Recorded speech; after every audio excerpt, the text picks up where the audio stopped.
Could we please be seated? Could we please be seated? Let me have your attention, please.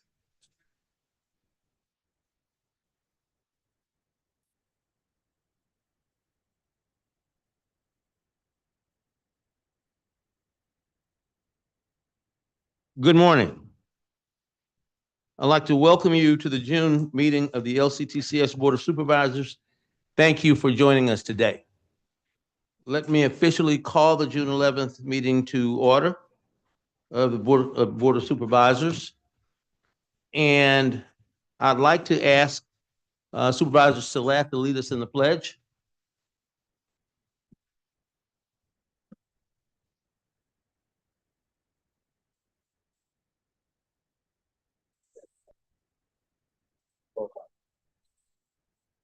Nation, under God, indivisible, with liberty and justice for all.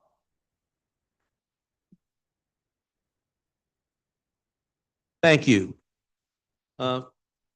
This is a time when the board members really enjoy us when we welcome our new student board members. Had a chance to sit with both of them last evening, and I think they're going to be wonderful additions to this board. At this time, I would ask Mr. Michael Victorian to administer the oath of office to the new student board members, Maria Beltran and Pamela Williams.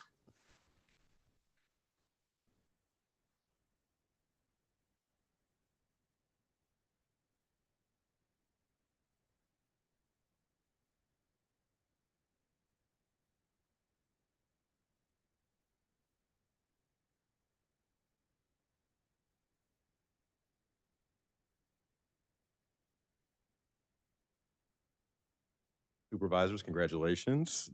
And administer the oath of office for you. Would you please raise your right hand? Is that better? Thank you. Please repeat after me. Please state your name. Beltran. Do solemnly swear or affirm that I will support the Constitution and the laws of the United States and the Constitution and laws of this state. And I will faithfully and impartially discharge and perform the duties incumbent upon me as a member of the Board of Supervisors for the Community and Technical College System, according to the best of my ability and understanding. So help me God.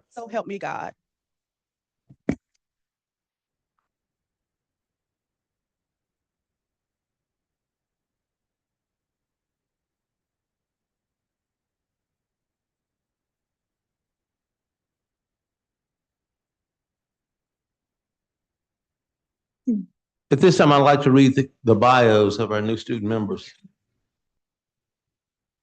First, Maria Beltran is a dedicated nursing student and proud member of Phi Theta Kappa Honor Society. Born in Caracas, Venezuela, she moved to Bossier City at a young age and became a naturalized U.S. citizen at the age of 15. Currently pursuing an associate's degree of science degree in nursing at Bossier Parish Community College, Maria aspires to become a cardiopulmonary specialist committed to advancing healthcare and improving patient outcomes.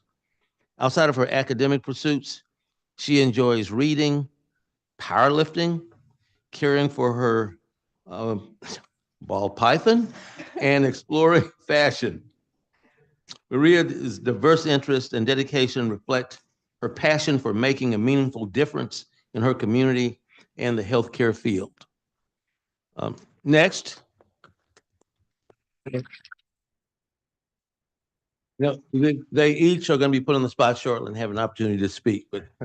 So next, Pamela Williams is a dynamic student leader, national officer, and advocate for equity and empowerment in education.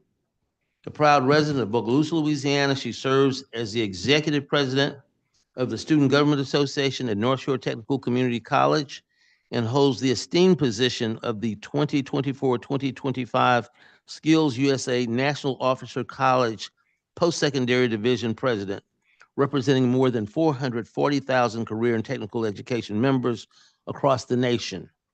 She recently earned her associate degree in technical studies in early childhood education from NTCC, graduating magna cum laude. Her academic excellence is matched by her commitment to leadership, reflected in her membership in the National Society of Leadership and Success and Phi Theta Kappa Honor Society. Please. At this time, Supervisor Beltran, would you like to say a few words?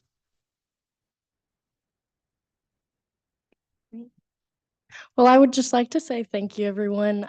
This is an amazing opportunity, and I'm so excited to be on this board and to be making movements and just supporting our technical and community colleges as a whole. I think that this is a very important part of our state and of our government, and being able to represent all of my community college students is a very important thing, and I'm proud and honored to be in this position.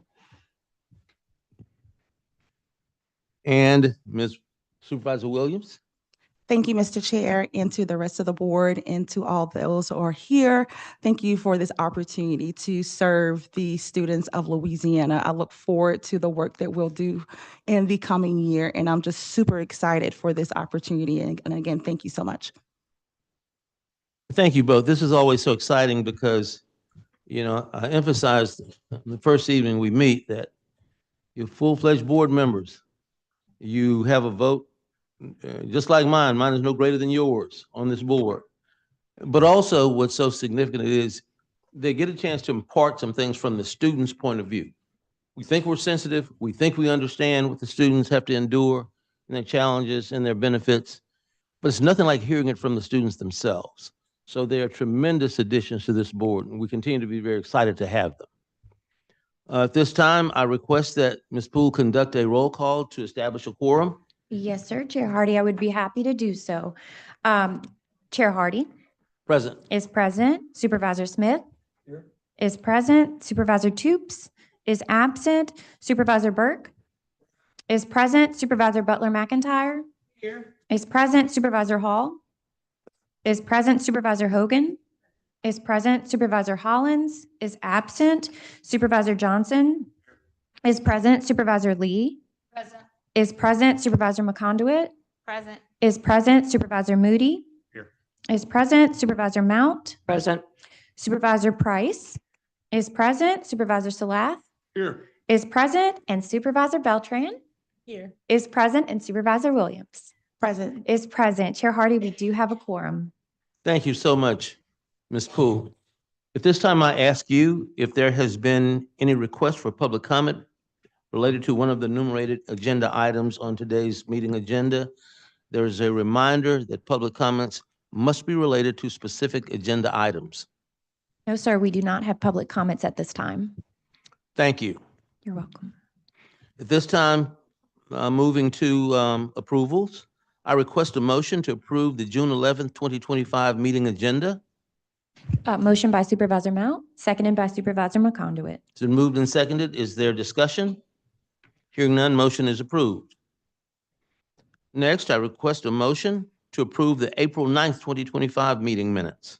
Motion by Supervisor Butler McIntyre, seconded by Supervisor Salath. Been moved and seconded. Is there a discussion? Hearing none, that motion carries. At this time, I would like to present the consent agenda items for consideration by the board. With a staff recommendation, Yes, good morning. The staff recommends that the board approve the consent agenda, which consists of agenda items H.1 through H.12. Okay, motion. Motion by Supervisor Hall, seconded by Supervisor Price. been Thank moved and seconded. Are there objections, discussion? Hearing none, motion carries.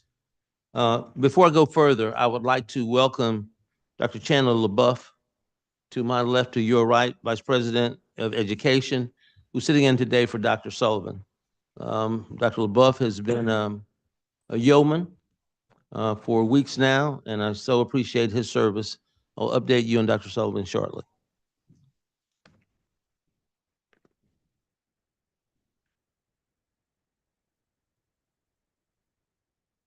Next, I'd like to provide the following report. First, Keep Louisiana Beautiful Community College Affiliate Program. I'd like to invite Dr. Aspinwall, Lieutenant Governor Nungesser, and Susan Russell, Director of Keep Louisiana Beautiful, to the table to share the Keep Louisiana Beautiful Community College Affiliate Program with the board.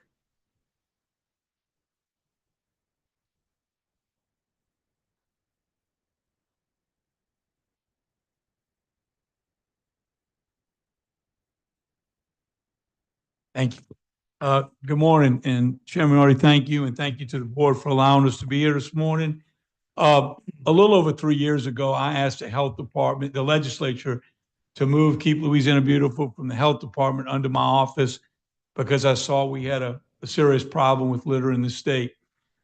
Susan Russell, who's here with me today, has done a great job over the last 20 plus years running Keep Louisiana Beautiful, but many years, little or no help from state agencies, and kind of been out there championing litter on her own. She's very passionate about litter. So since we've moved it under my office, that year we had about 50 groups clean up during Love the Boot Week. This past year, a little over 1,400 groups around the state, 14 universities, hundreds of schools. This has become a movement in Louisiana. I've been speaking to school boards about we're supposed to teach litter in schools. We provide them the materials. We have new videos coming out with the animals talking for the little kids, and we're on a mission to clean up the state. And we would like to ask this board to approve allowing the community colleges to become affiliates. Only California has it, so we'll be on the cutting edge of doing this. We do have more universities in our program than any other state, 14 in Louisiana. And we've seen great involvement from the universities and thought that this would be a great partnership. It allows those community colleges to participate in our annual conference, be eligible for grants from our department. It also allows them to receive special awards and recognition from the organization, and they get to use our tools and resources and network with the 53 affiliates from around the state that are doing great things to clean up Louisiana. And with that, I'm going to ask Susan if you'd allow me to say a few words and speak how passionate she is about litter. So thank you. Thank you. Good morning. As we all are aware, Louisiana has a huge litter problem. To have a viable recycling program is a challenge in communities throughout our state. And community improvement projects, beautification, and sustainability measures are often not a priority. But we're seeing a shift, a movement, if you will. People of all ages in record numbers are now engaged in bringing about change. We attribute this in part to the vast KLB network. We're the only statewide agency strictly focused on litter prevention, waste reduction, and increasing recycling.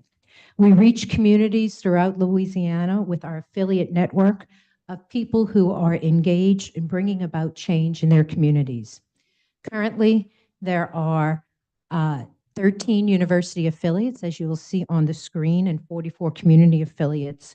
3 years ago, we concentrated this effort to engage university students on campus. These individuals will be our community leaders, our elected officials, our policymakers, and our change agents. In addition, we have 44 community affiliates. These are the boots on the ground individuals who are dedicated to this mission work. And so these groups and so many others believe that all citizens deserve to live and to play and to work in clean and vibrant communities. We would like to expand this work to invite the community college and technical college system to join us in this work. We ask that you support our efforts to educate, engage, and empower your students and their families to work with our collective network and bring about the attitudinal, the behavioral, and the culture change needed for a clean and beautiful Louisiana. I am now going to invite Dr. Chancellor Aspinwall to say a few words. He has served on the Litter and Beautification Task Force for 2 terms now, and he has been a real champion in bringing this program to y'all today. Chair Hardy, members of the board, thank you for allowing us to talk with you about this initiative. I want to thank Lieutenant Governor and Susan for being great supporters. One of the things that you'll probably ask is, why is the Chancellor of Swella Technical Community College promoting KLB? Doesn't he have enough to do in his regular job? Well, I'm glad you asked. I'll tell you, Susan kind of alluded to it, but in 2022, I was appointed through the Board of Regents as the higher ed representatives to the Governor's Litter Task Force, and again, reappointed in 2024. So many of you may know that I'm not a native Louisianan. I moved here a little over 13 years ago to be the Chancellor of Swella Technical Community College. As I always like to say is, I'm from Georgia, but Louisiana is my home. It's become my home. So one of the things I did is I began to serve on this committee. The first year was very good. The second year, I began to think about how can our system of 12 colleges and all over 40 physical locations help with the litter problem. I've always been impressed with the natural beauty of the state of Louisiana, but always been a little dismayed at the amount of litter that tarnishes that natural beauty. So as Susan alluded to, she and I began to work together and come up with what's called the Community College Affiliate Program. So we know that there's a huge litter problem, but I'm not going to read everything to you, but we do have a purpose.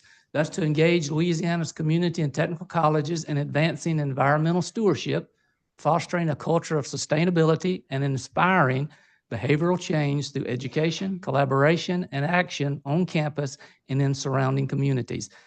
6 goals. I'm not going to read them all to you, but it's fostering environmental stewardship, enhance campus and community appearance, cultivate student leadership, facilitate peer learning and networking, leverage statewide resources, and the last, I think, is probably the most important, promote long-term behavioral change. We have to encourage lasting habits in litter prevention, recycling, and sustainability. You have to change the culture, have to change people's habits if we truly want Louisiana to be free and clear of litter.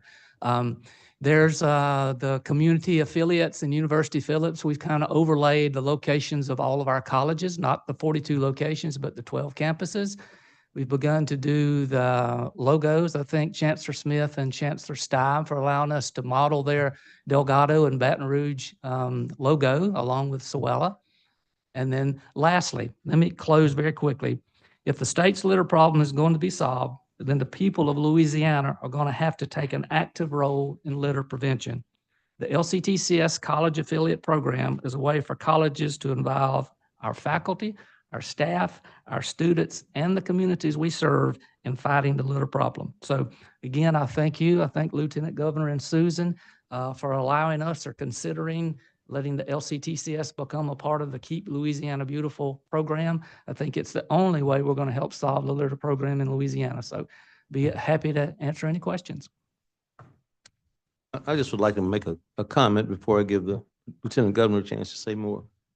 You know, my background is environment. And, you know, I've always felt that sort of the way we look is the way we feel. The way we feel is the way we act. So this has deep influence on what our state does. Lieutenant Governor, I see you all over the place. I'm honored to have you before us here today. And just thank you so much for what you do. Thank you. Thank you so much. And thank you for your support of this. It's something I've been very passionate about. Many years ago, before I was in politics, I remember being at a press event where the president of Nissan, everybody thought he was going to open the plant in New Orleans East. And he got up and talked about concerned about education.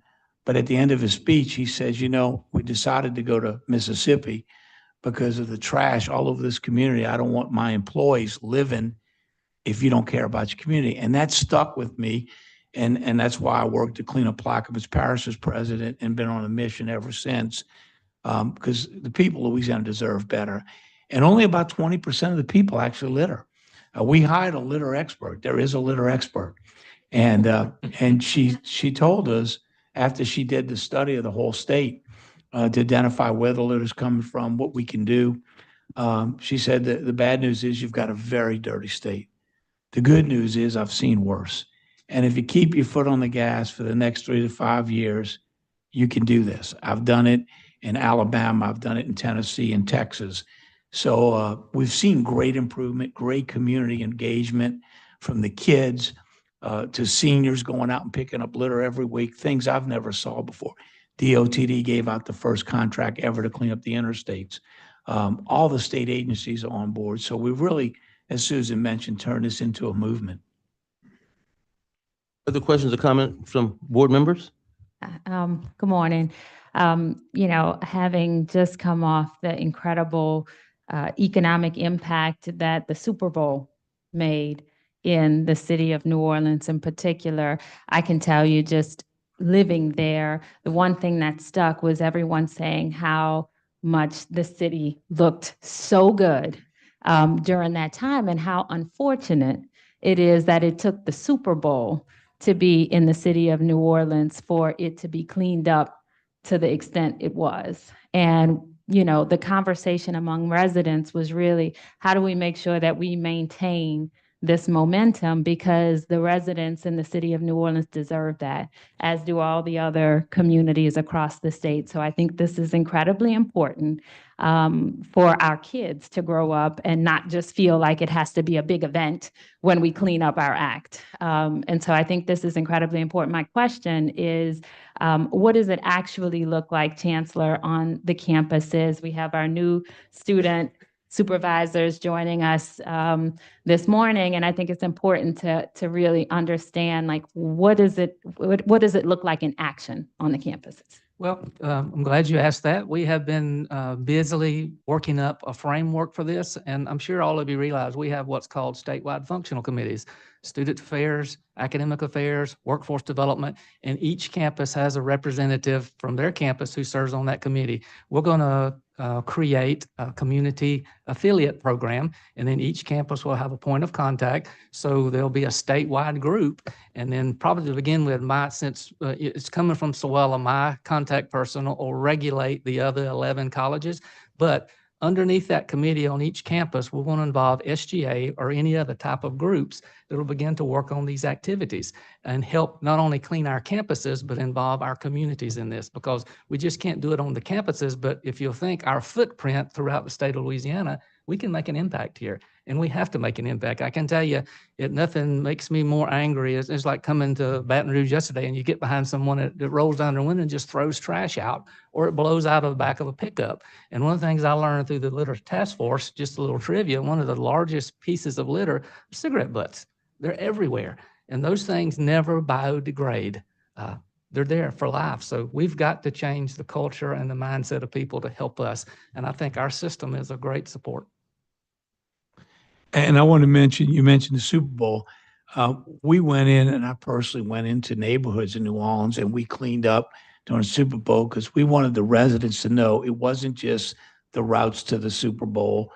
We want to know it was about cleaning up all. And I tell you, I saw residents coming out of their homes and helping us in those neighborhoods and change the feeling they had about their community into the areas you normally don't go to for a Super Bowl in New Orleans.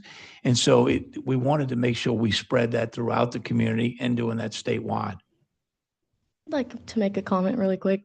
Through the Love the Boot program, with being part of SGA, I know that we took a lot of our just our other programs that we had in our other clubs. Like, we have a Cavalier Care Center is what it's called, and we got the volunteers from that care center to help with the Love the Boot project, and we had went around our campus and personally picked up all of the trash that we could see. And I'm hoping that through this, we could probably influence other colleges and other places to also participate in these sort of acts. Thank you. Are there others? Just a comment.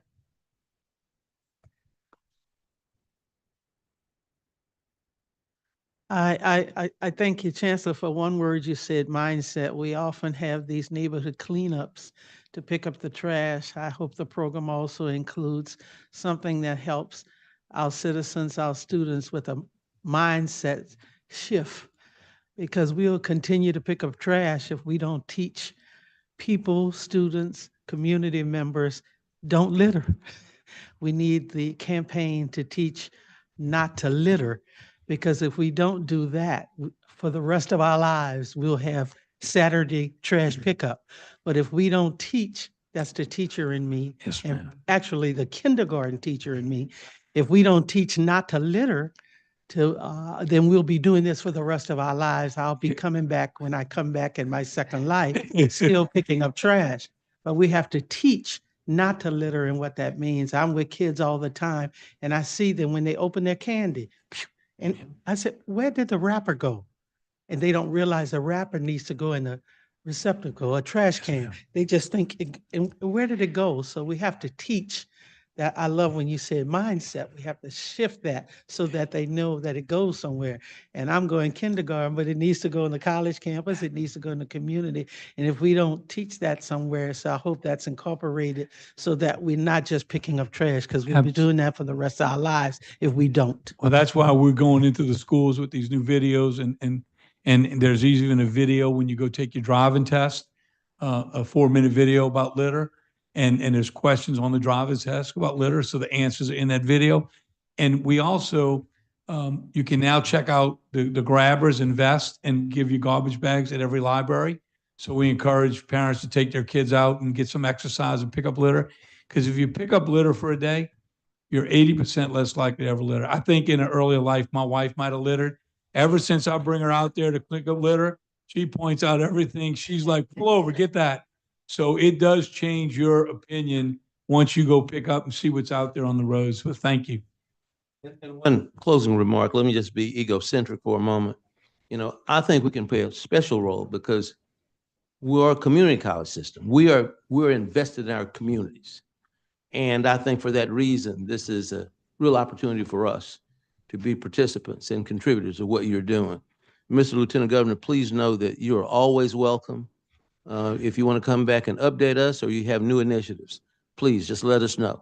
And I would love to do that. And I would love to go to each of the campuses at some point and talk about this and share this with the faculty and the students if there's an opportunity for that. I travel the state doing that on a regular basis to keep it on the forefront. Well, that opportunity has just been provided to you. Absolutely. Thank you so much. Thank you so much. Thank you.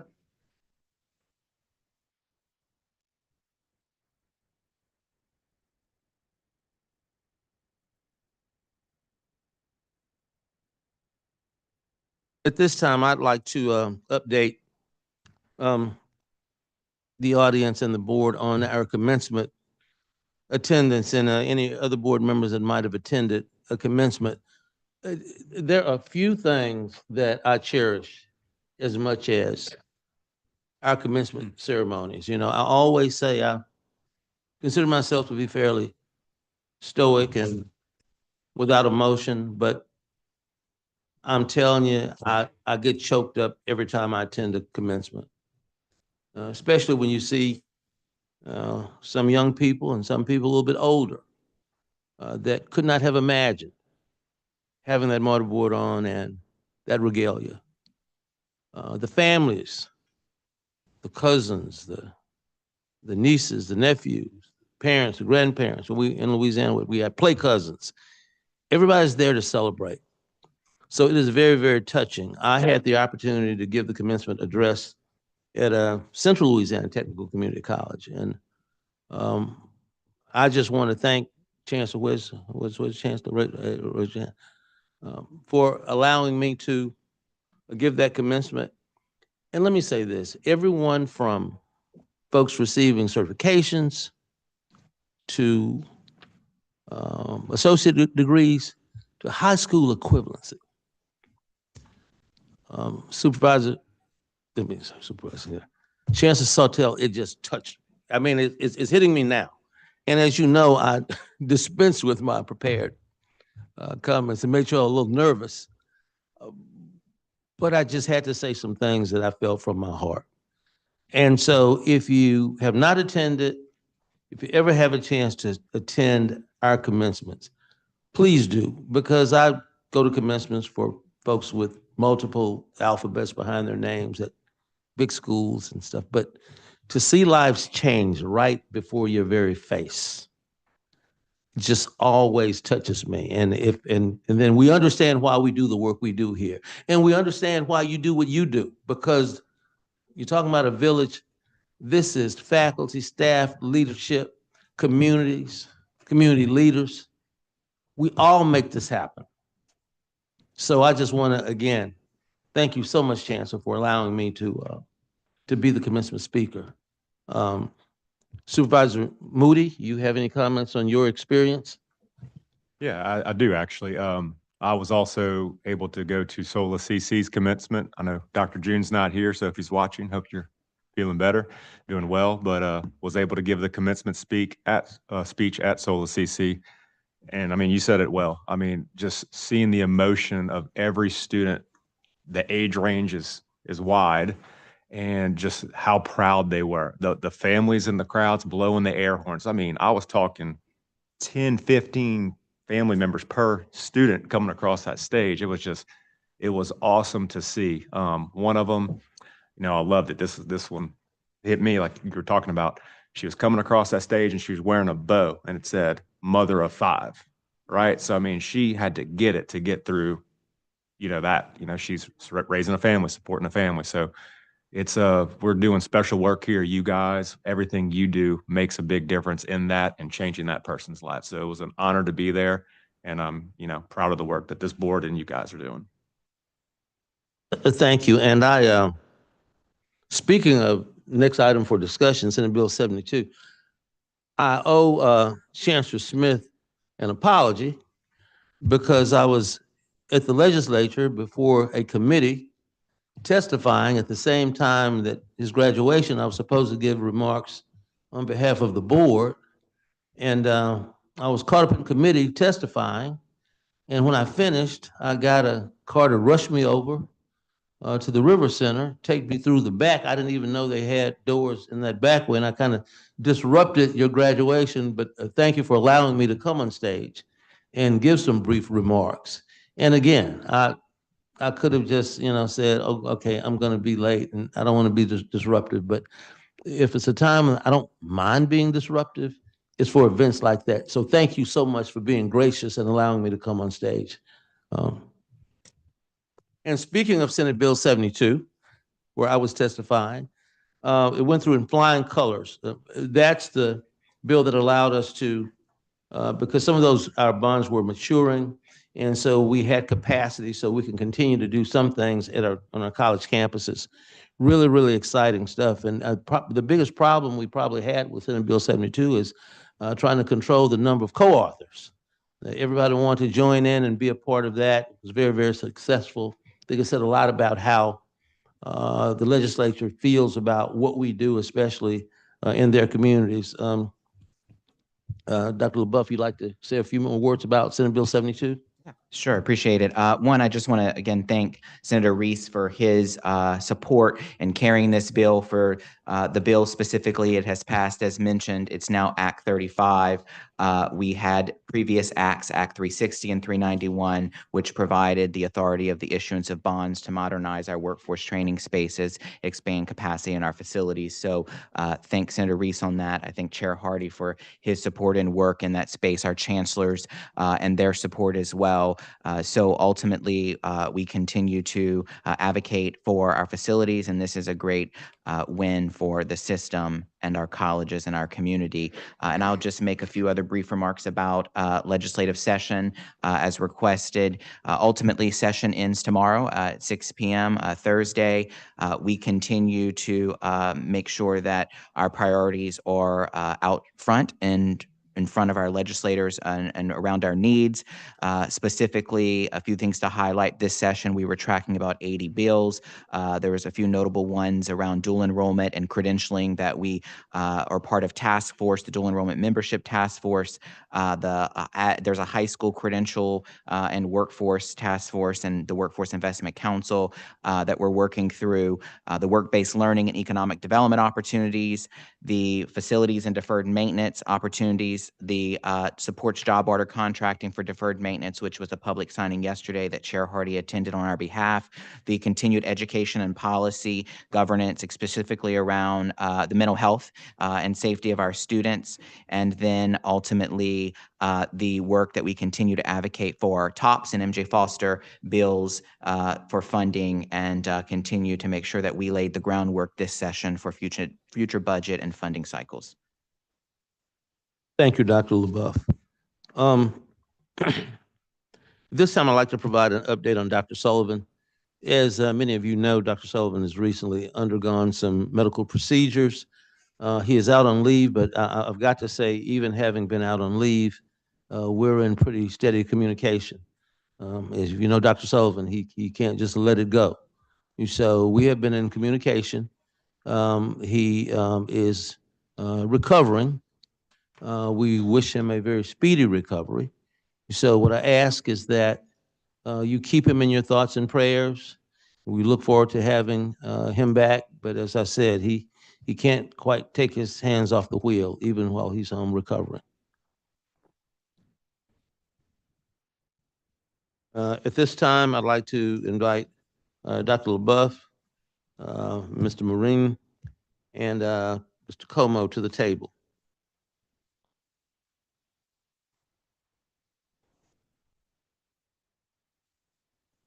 And I'd also ask Supervisor Burke to present the academic action items for consideration by the board. Oh, Chair Hardy, we have to do the board development. Oh, I'm sorry. Good morning, Chair Hardy, members of the board. In front of you is a presentation related to the board development session on continuous strategic sustainability and growth plan for FY26 iteration.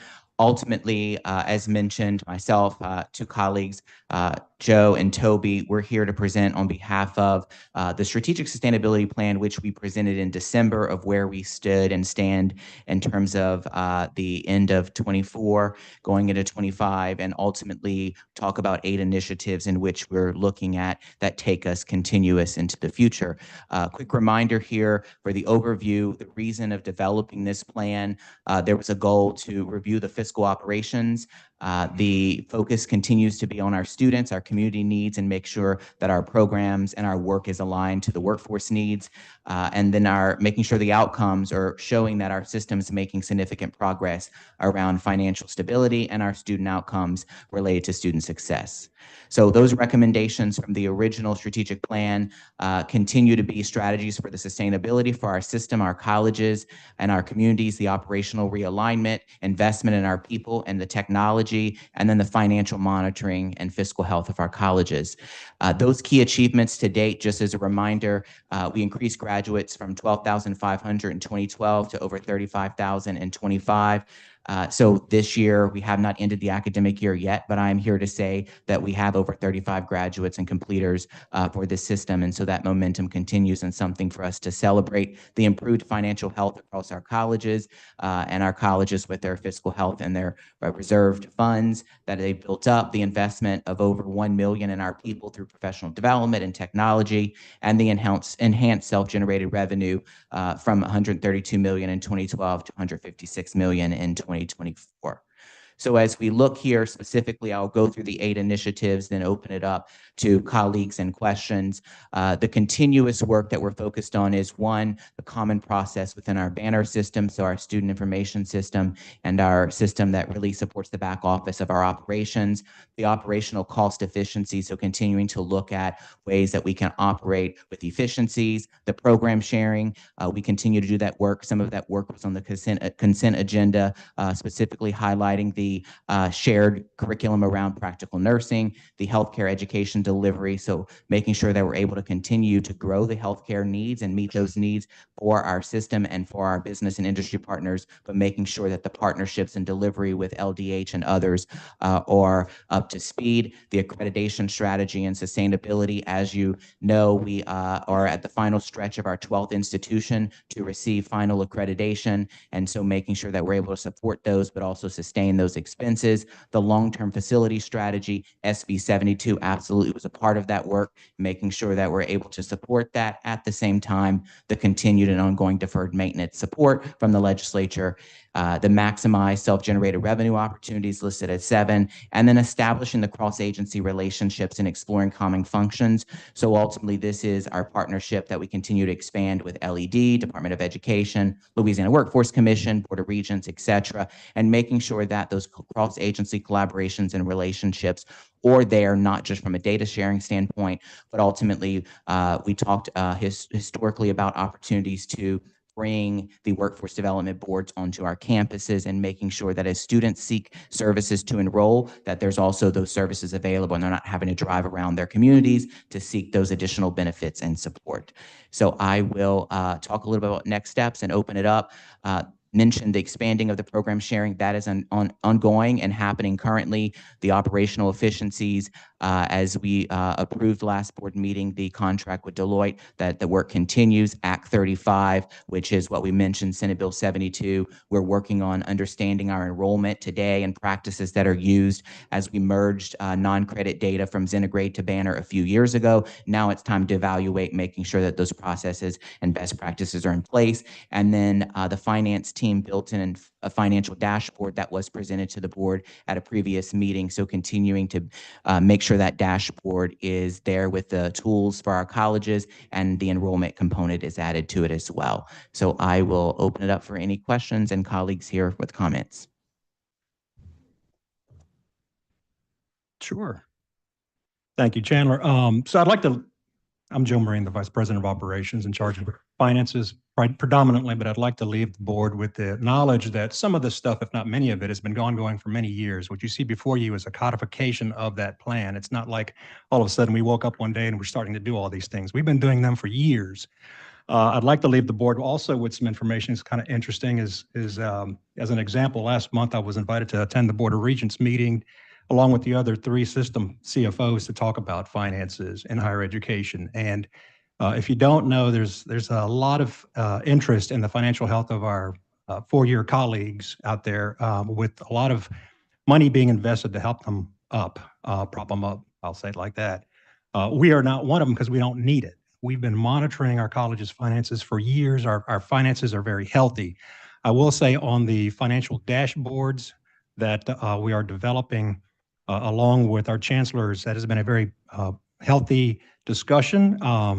And actually, one of the good things that came out of it is one of the meetings we had with the chancellors was they were interested in their data, obviously, but they were also interested in their colleagues' data.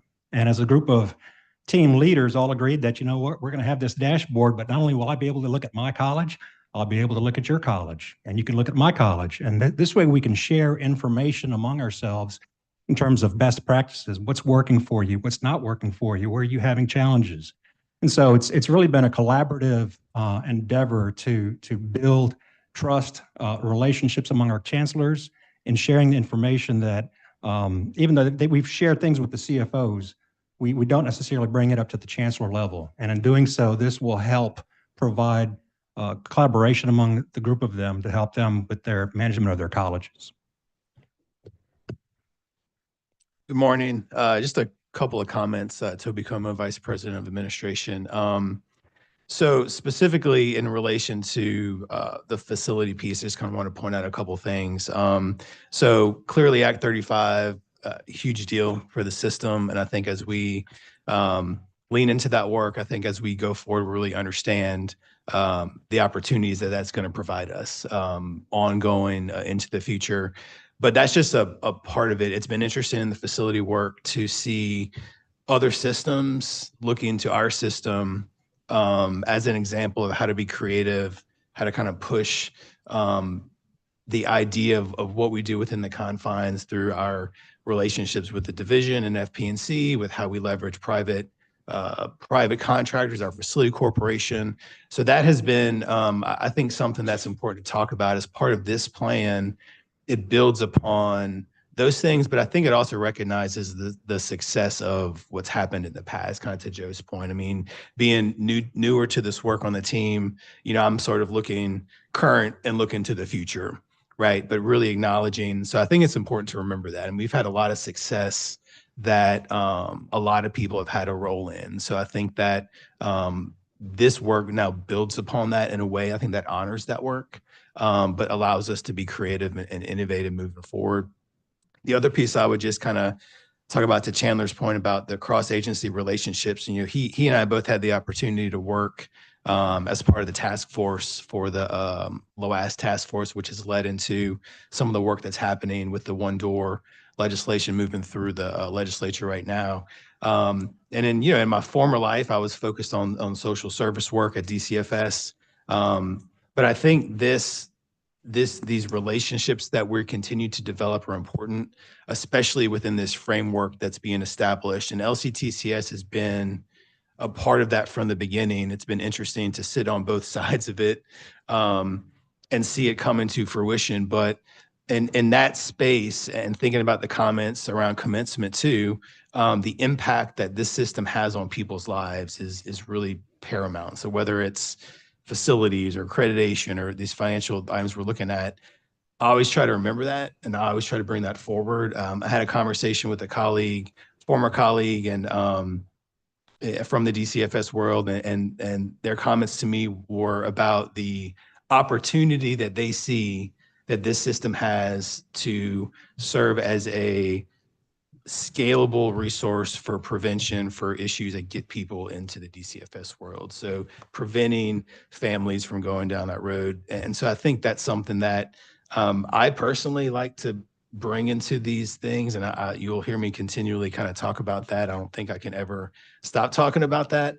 But really seeing the opportunity to have a role to move families and individuals to self-sufficiency. I think each one of these items touches on that. So I just wanted to bring that.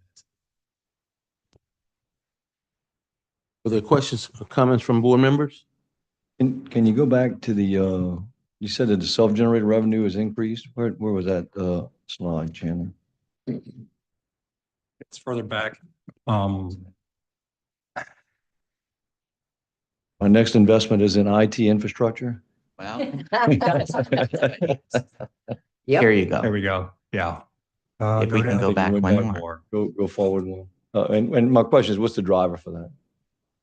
Some of it is enrollment. There are some things that we took action. You took go. action actually as a board.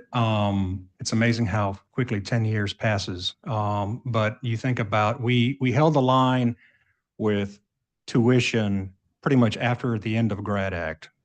Because, and we'll talk about that later today, one of the board items, our tuition rates as compared to our peers.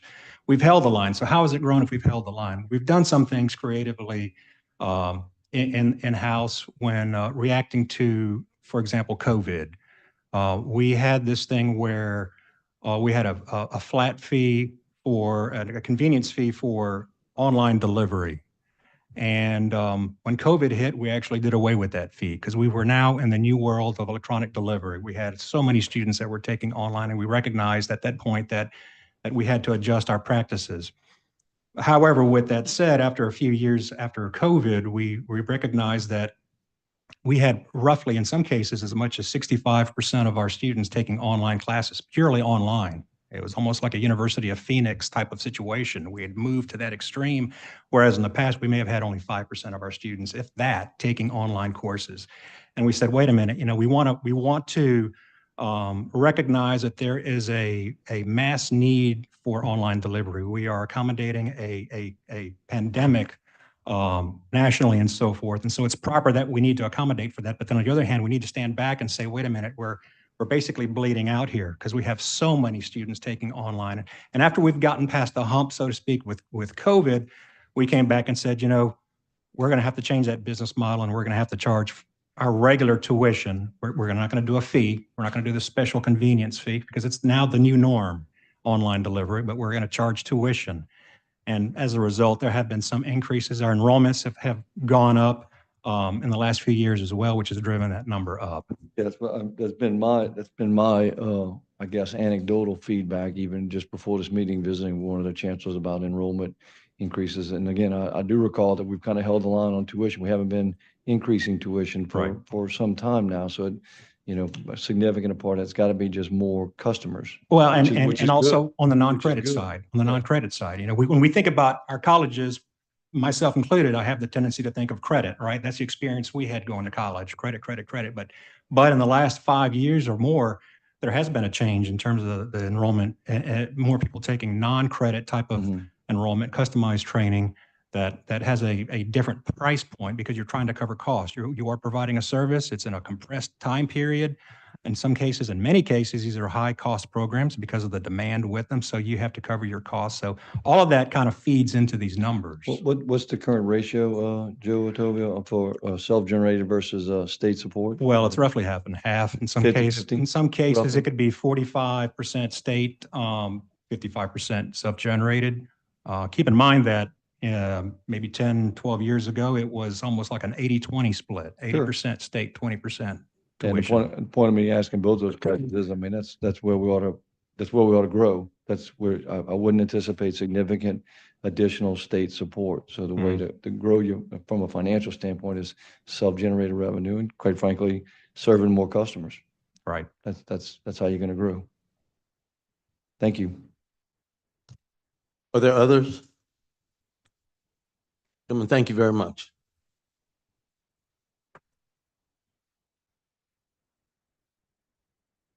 Thank you, Supervisor Burke.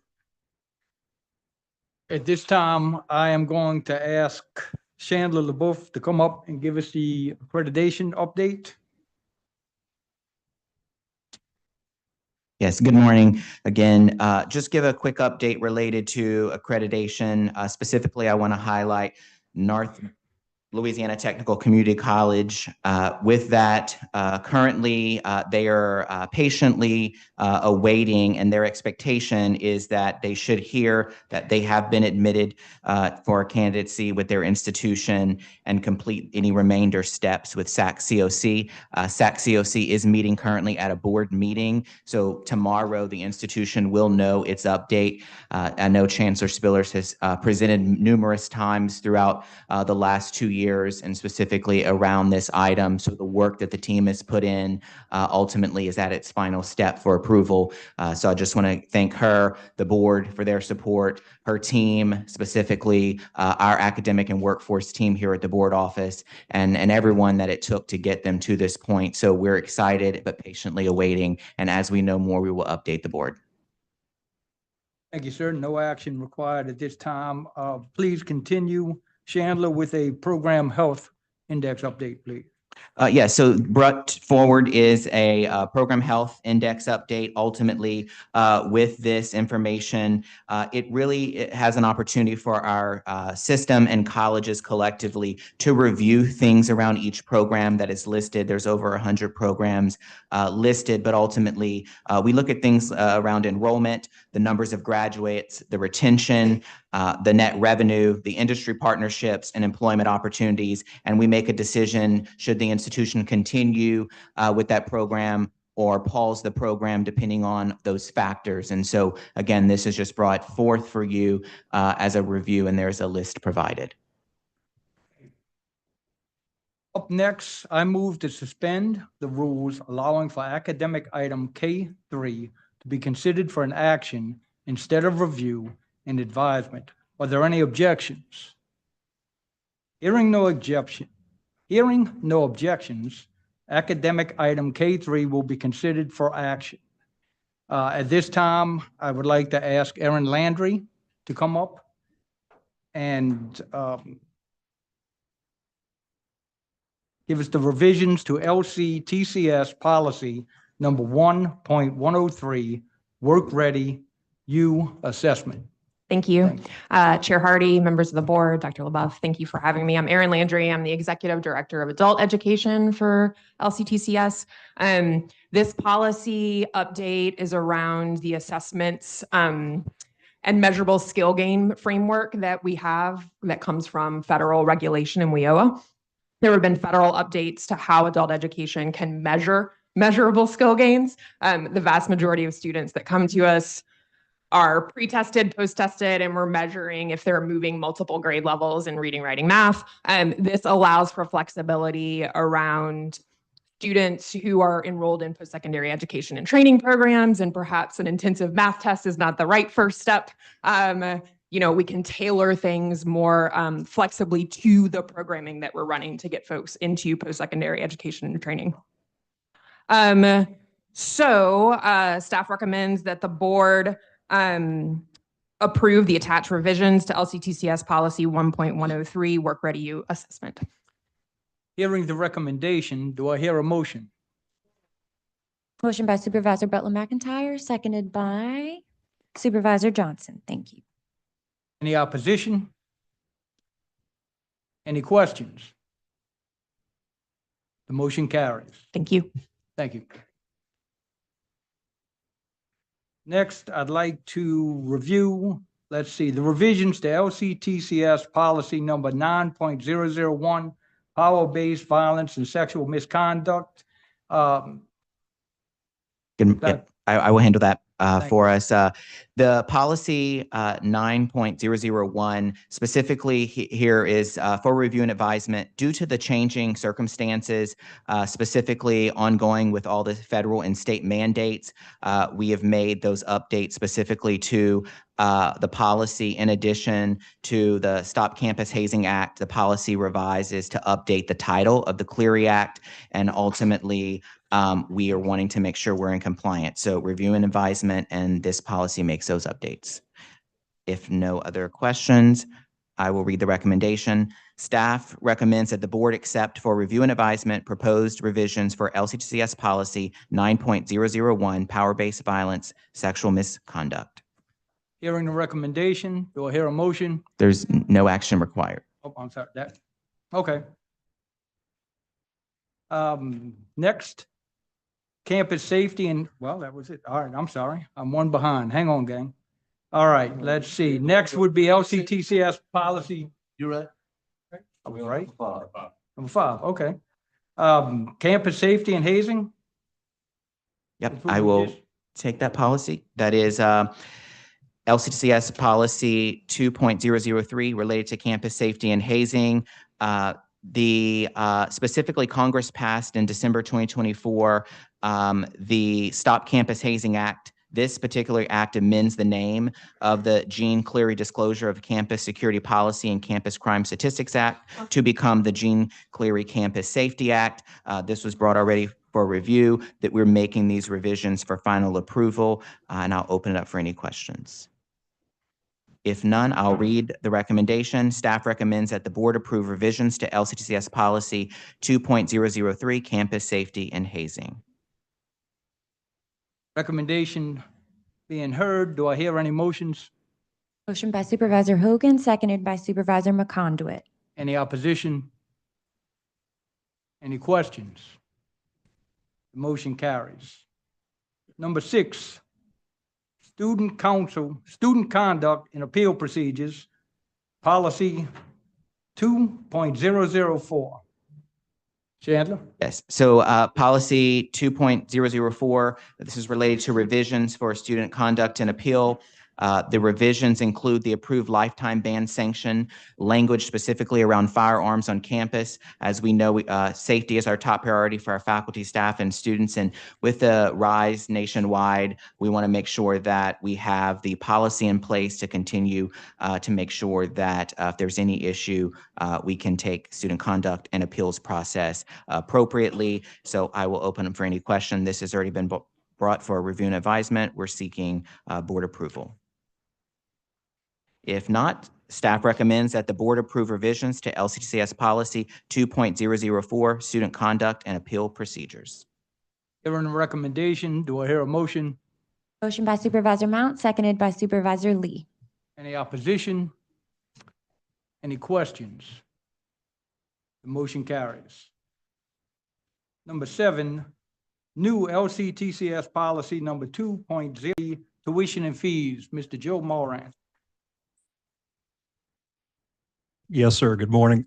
As you stated, this is a new policy for the LCTCS, and it's a very interesting policy in the sense that you would think after working and operating for 25 years, we would have a policy regarding tuition.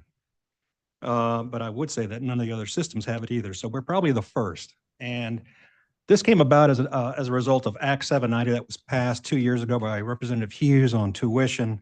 There's another item later today we'll talk about on that specifically. But with regards to a policy, there has never been a policy at the LCTCS on tuition. And what's very interesting about the LCTCS and very unique about the LCTCS is that we have a very dynamic business model in terms of types of students we serve and what we charge and how we charge and relationships that we build with business and industry, how that folds into tuition. So I'll explain. We have credit tuition, which is, again, your traditional mindset of, credit tuition and so forth. You have non-credit tuition. You have adult basic education, which has no tuition, but again, we're stating it in the policy to make it very clear that we do not charge those students tuition by law, since we could receive federal funds for that. And we also have customized training. Customized training is a situation where business and industry may come in and say, look, I need training for X amount of my employees or workers in this field. And hey, this is where it gets a little complicating, but hey, I know you want to charge me to cover your costs, but I have equipment that I can donate. I have supplies that I can donate. So all those kind of come into play with a very fluid tuition assessment or charge assessment by the colleges. So it's a very dynamic business model that you're working with. All of our colleges deal with these students. They work with these student populations. So it's a very fluid situation. And depending on the economic development situation occurring, can be very, very fluid. And we're about to undergo that recently in the next few years ahead along South Louisiana and also in the north with Meta and other things. We're going to have pressures put on our colleges to work with business and industry to train across all these sectors of students. So in essence, we are providing a policy framework for that. So going forward, we can at least have something to look back to and make some business decisions on that. I will point out, Supervisor Smith, you asked earlier today about tuition. There is a chart in here regarding how our full-time tuition compares to the SRB for credit tuition. And this is why we have held the line for many years, because after successive years of GRAD Act increases of 10% year after year after year, we actually superseded the SRB. We became higher than the Southern Regional Education Board. And more importantly, we became much higher than our peers of Texas, Arkansas, and Mississippi. So with that said, we've held the line in terms Credit hours for specifically? credit hours specifically only. And again, this is for the Regional Education Board provides data on a full-time credit hour basis to compare that information. So again, one of the aspects and so forth that we've held, I would like to state that since the policy was proposed for review and advisement, there has been one addition to the policy, one modification that was discussed with the chancellors and approved by them yesterday, related to differential tuition and fees for designated programs. This is credit training, credit tuition, but we have situations where even though it's a credit program, we have either it's a compressed program, a very short program that a students go almost 8 hours a day for 5 days a week or more, and so forth, that causes colleges to incur costs that we need to cover that cost. Because the fact of the matter is, if we don't, we're going to go bankrupt. So we have to account for that. So that is built in to the policy with a reference, again, about differential tuition and factoring such things as the costs associated with accelerated compressed learning schedules that allow students to attain a credential at a much faster pace than traditional learning environments, among other such similar factors. So it creates a framework by which staff can vet these. We can go to the system president, have him also approve them moving forward. So I know I've said a mouthful. I'll entertain any questions you may have, but that in essence is the policy that we're proposing for adoption for the system. If there is none, staff will recommend that the board approve the Joe, attached. let me interrupt you. Oh, I'm sorry. So what we've traditionally done is considered a tuition adjustments basically annually, right? I'm talking about at the board level. Correct. At the board level, we At this- considered every tuition adjustments every summer. annually. So that practice at least is still going to continue moving forward, I would assume. Yes, sir. Everybody, Yes, right? sir. Even if we decide not to make an adjustment, we consider it basically. We take action to memorialize that activity that we are not increasing, and we haven't done that. We haven't increased any of our tuition on our regular credit students for the last, 5 years or more. Yeah, which frankly seems like quite a long That- time. right. That's why if you for look at any- that- For any price out there, for any goods or services in the world, Correct. that's a long time to hold steady. Yes, sir, especially given inflationary factors. Right. I'm glad you didn't begin this discussion by saying that since we didn't have a policy for a while, that we had to return all the tuition revenue to our customer. I'm glad you didn't start with that. No, sir. CFOs don't return monies. Yeah, that's right. We're not allowed, we're not allowed to. Good answer. Okay. Good. Thank you. Okay. With that, staff recommends that the board approve the attached new LCTCS policy 2.023 tuition and fees. Hearing the recommendation, do I hear a motion? Motion by Supervisor Mount, seconded by Supervisor McConduit. Any opposition? Any questions? Motion carries. Thank you. Thank you, sir. Thank you, Supervisor Burke. This time, Supervisor Smith, will you present the facilities action items for consideration of the board? Be glad to. So item 8 is a right-of-way agreement between LCTCS on behalf of Louisiana Delta and Atmos Energy for a gas line or something. Mr. Como?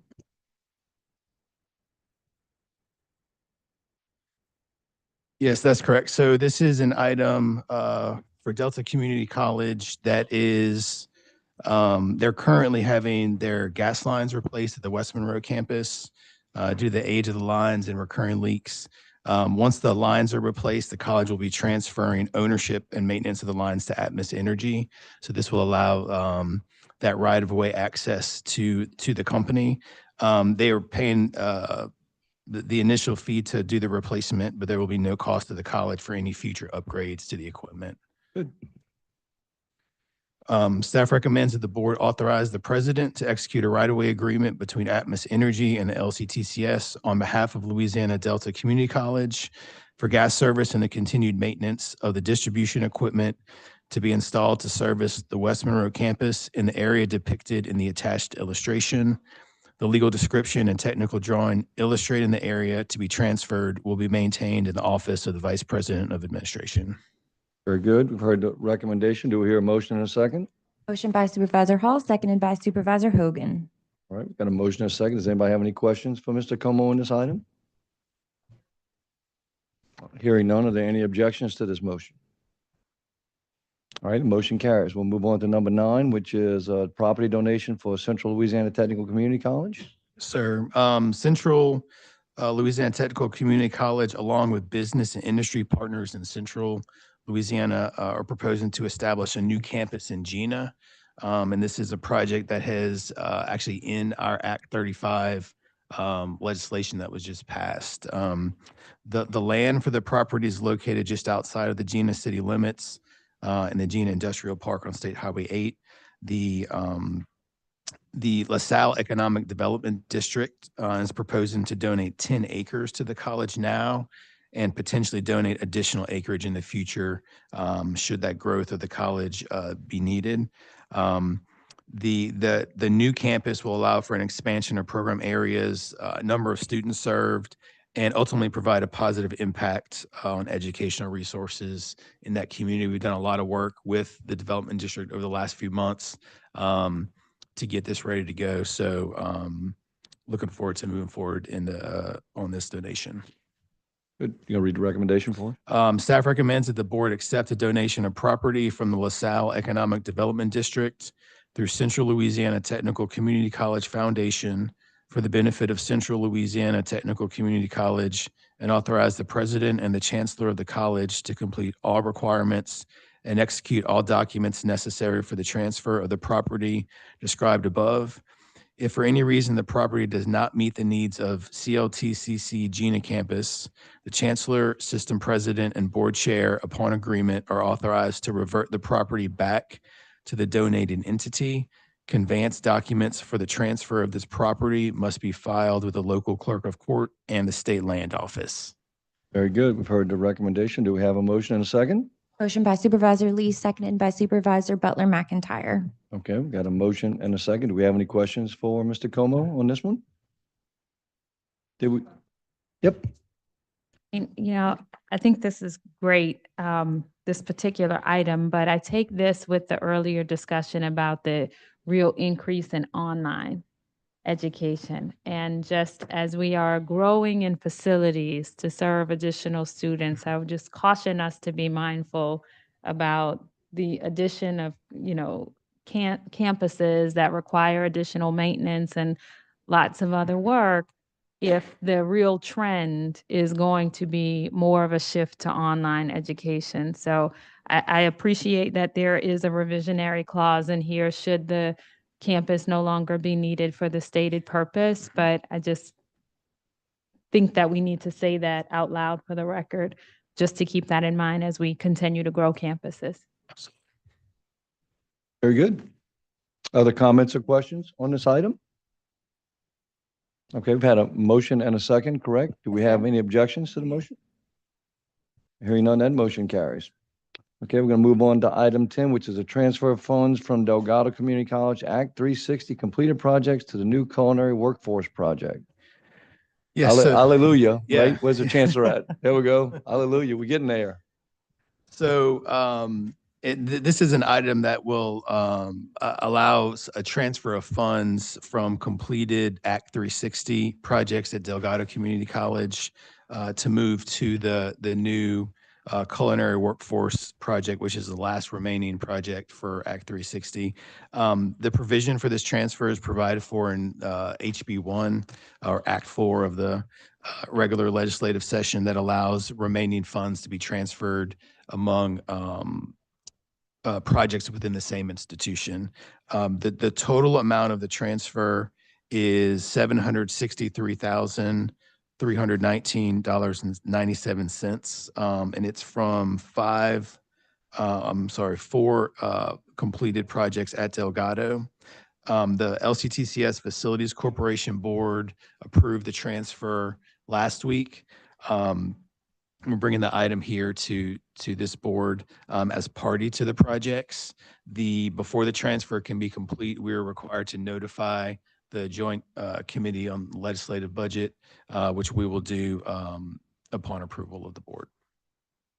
And this will allow the project to have some gaps in the funding filled, to close those holes to get us moving to construction very quickly. And just as an aside, board members, and the reason I jokingly referred to the chancellor is because this is the last Act 360 project, and it's been a struggle to get this project to where we're ready to start building it. And that's probably the lightest term we can use to get it to this point. So the fact that we're moving money around to have this project move to construction is a major accomplishment. I'm kind of joking over here, everybody. Not everybody's been in those conversations, but I know in particular, Chancellor having Mr. Como and Mr. Marin have also been involved in this for quite some time. So it's great to move past another milestone, frankly. Yes.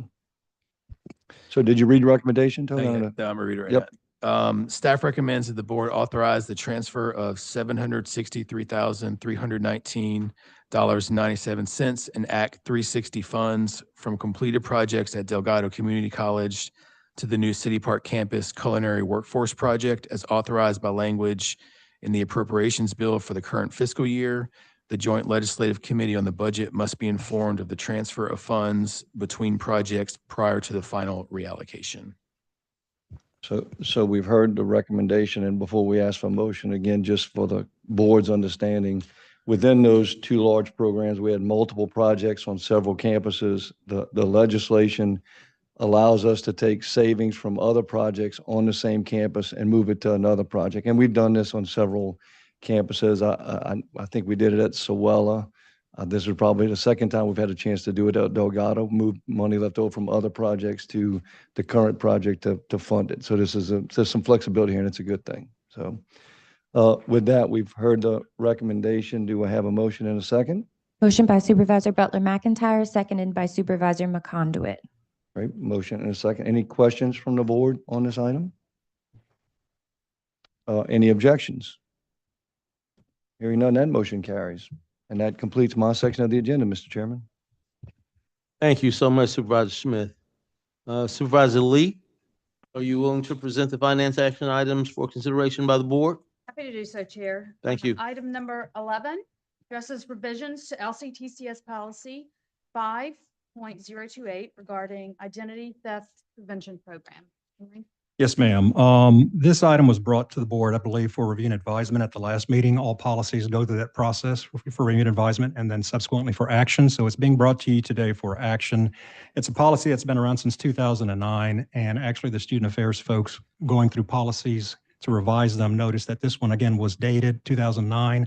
There's definitely been a whole change in the whole cybersecurity, fraud prevention or mitigation initiative.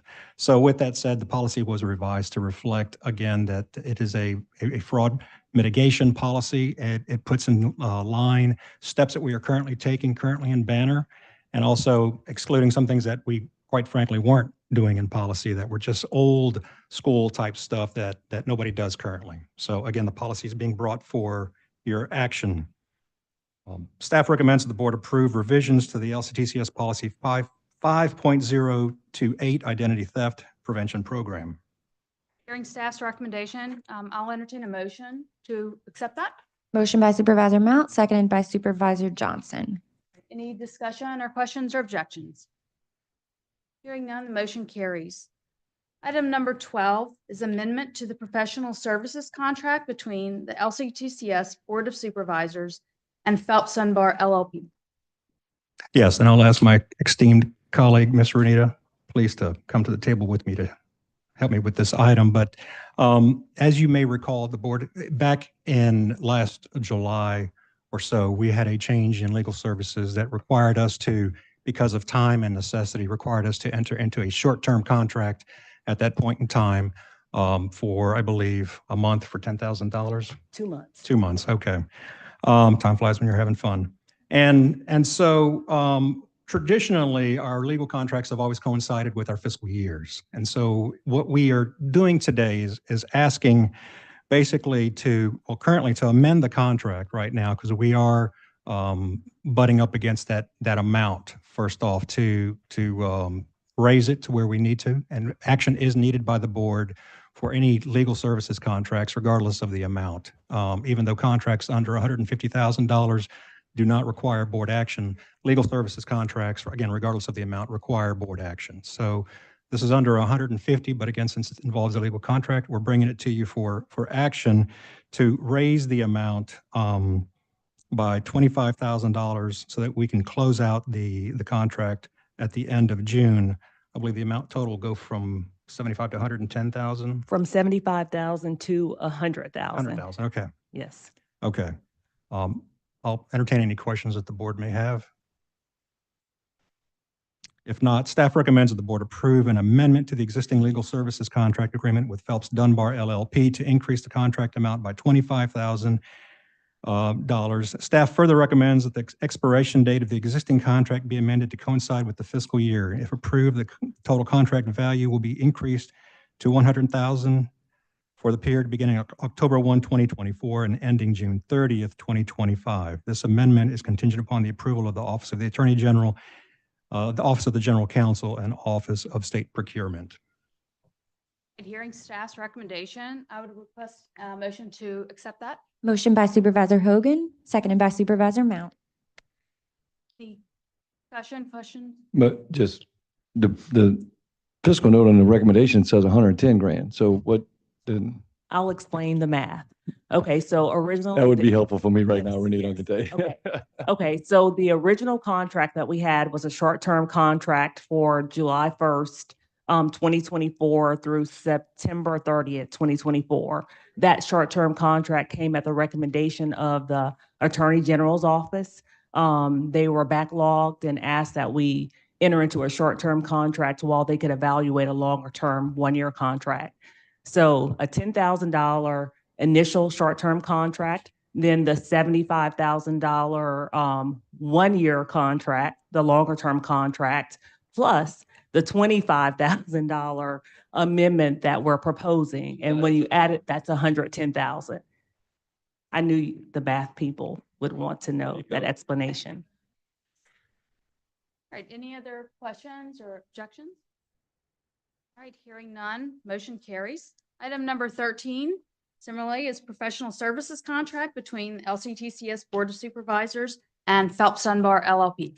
Right. So, so not to confuse things, but necessarily the item you just heard was basically, again, amending their existing contract, increasing it, but peeling it back to begin or end June 30th. So again, where does this leave? This come July 1, right? The new fiscal year that is coming. So this board item is action to enter into the contract with them for the next fiscal year for a full 12-month period for $115,000, given that, again, we will be closing out their current contract at June 30th.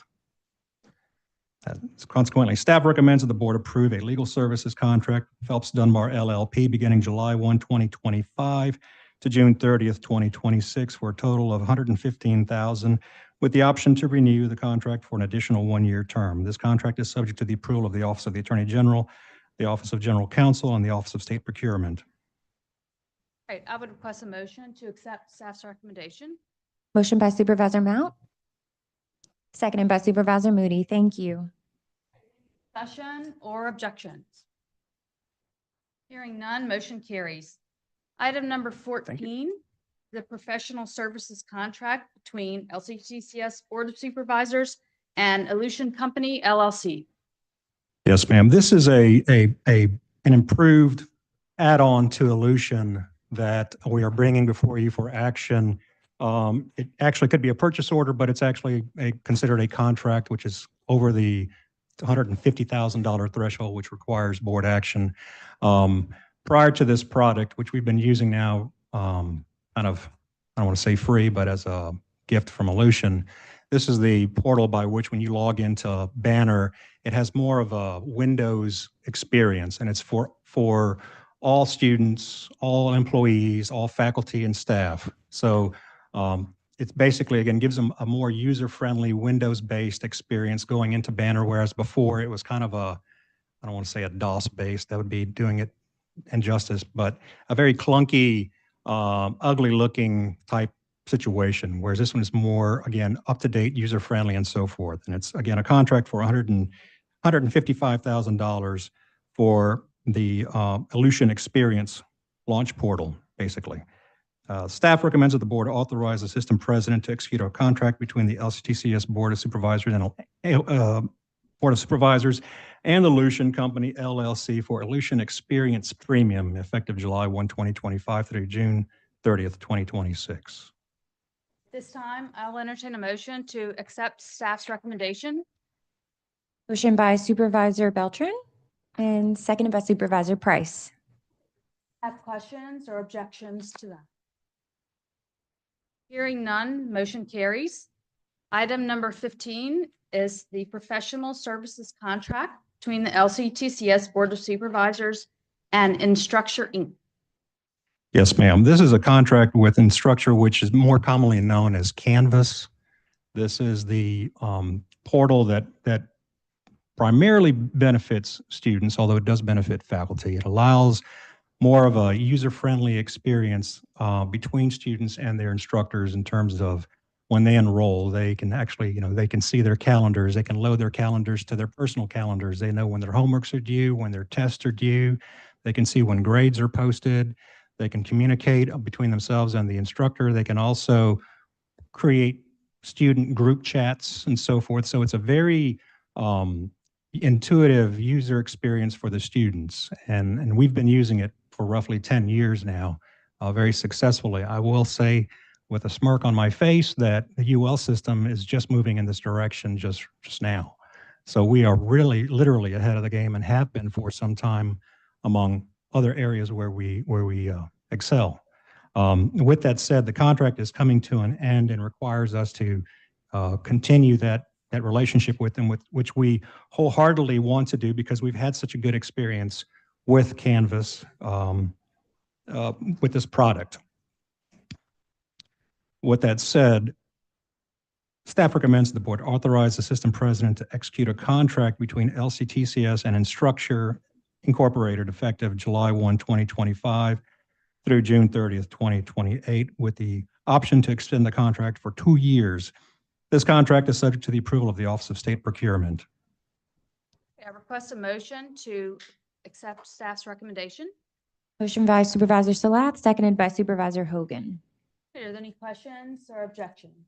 So Joe, do they provide content through Canvas as well? Do the instructors, is that how you provide? Yeah, it's the venue by which the delivery is made. Yes. Okay, so I mean, getting back to, I think, Erica's point earlier, right? This is a key part of being able to provide our online education. It's not only online, it's on campus. It's all students. So if you are physically on campus, if you are 200 miles away, no matter where you are, this is the venue by which you interact with your instructor and your course and your students in that course. So it's not a I mean, it is online delivery of classes, but more so than that, it's the medium by which you can keep up with your calendar, with your classes, with your homeworks, with your tests, and so forth. And it's very, very simple, but it's, in this day and age, the way things are kind of bouncing around and so forth, it's highly needed. Sir, if you were familiar with Blackboard, have you heard of Blackboard? I've heard of it. Blackboard's phasing out. My facility's going through the same pains and swapping over. We're moving to Canvas. My grandson's, what is it, elementary school, they're all on Canvas. And so Blackboard's not being supported anymore. You have to find a new means to do your online stuff. I find Canvas easy to deal with, and I'm not a computer whiz, so it's pretty good setup. Good. I'd like to make a comment right quick. And with being a student and using Canvas, with all of our modules being underneath that, they even provide like a calendar, like for the month, that will show us when all of our assignments are due for the whole month. So it helps keep things in line. I'm a planner keeper, so I like to use my calendar from Canvas and write that down in my own personal planner. But I do find that having everything able to be seen in one spot, and I can reach all of my teachers through that. I can email them through that, and they know exactly who I am and what class I'm in. I find it very helpful whenever I'm having issues, or just to even find my textbooks. It's a very easy spot to have everything in one centralized space. And the beauty about the beauty of it is being one system as we are operating, is that you can have a student enrolled at multiple colleges, one at BRCC, that same student taking a class at BRCC, RPCC, and let's say Delgado, and still have that same user experience with Canvas. It's the same setup, the same look, the same feel. That's great. Yeah. That's a good thing. Supervisors, any more questions or objections? All right, hearing none, motion carries. Item 16, tuition and mandatory fees for the academic year 2025 to 2026. Yes, ma'am. So as we have always done normally in the summer months, we have a board meeting that we discuss tuition and fees. And we have historically, since Grad Act, I want to say maybe since 2016. So my goodness, it's almost been 10 years. We have not increased our credit tuition for our students. With that said, as many of you know, in 10 years, much has happened, much has changed. And inflationary factors in particular have placed budgetary strains on all facets of society. And so with that said, as we were discussing about tuition and fees and going forward, and the new paradigm that we're working in terms of the students, what are they taking, how much are they taking, are we missing opportunities here? There's also discussion at the federal level regarding federal Pell grant awards and what it will cover, and what's the definition of a full-time student? Is it 12 credit hours, or is it possibly now going to be 15 credit hours? With all that said, we have for some time now had a situation where we basically have said, you know what, we're gonna have our tuition, we're gonna have it on a regular flat rate per credit hour, but we're gonna cap it at 12 credit hours. And if you take 13, 14, 15 credit hours, that's on us. Lagniappe, for those of you in South Louisiana. And then we will charge you again starting at 16, 17, 18, and so forth credit hours.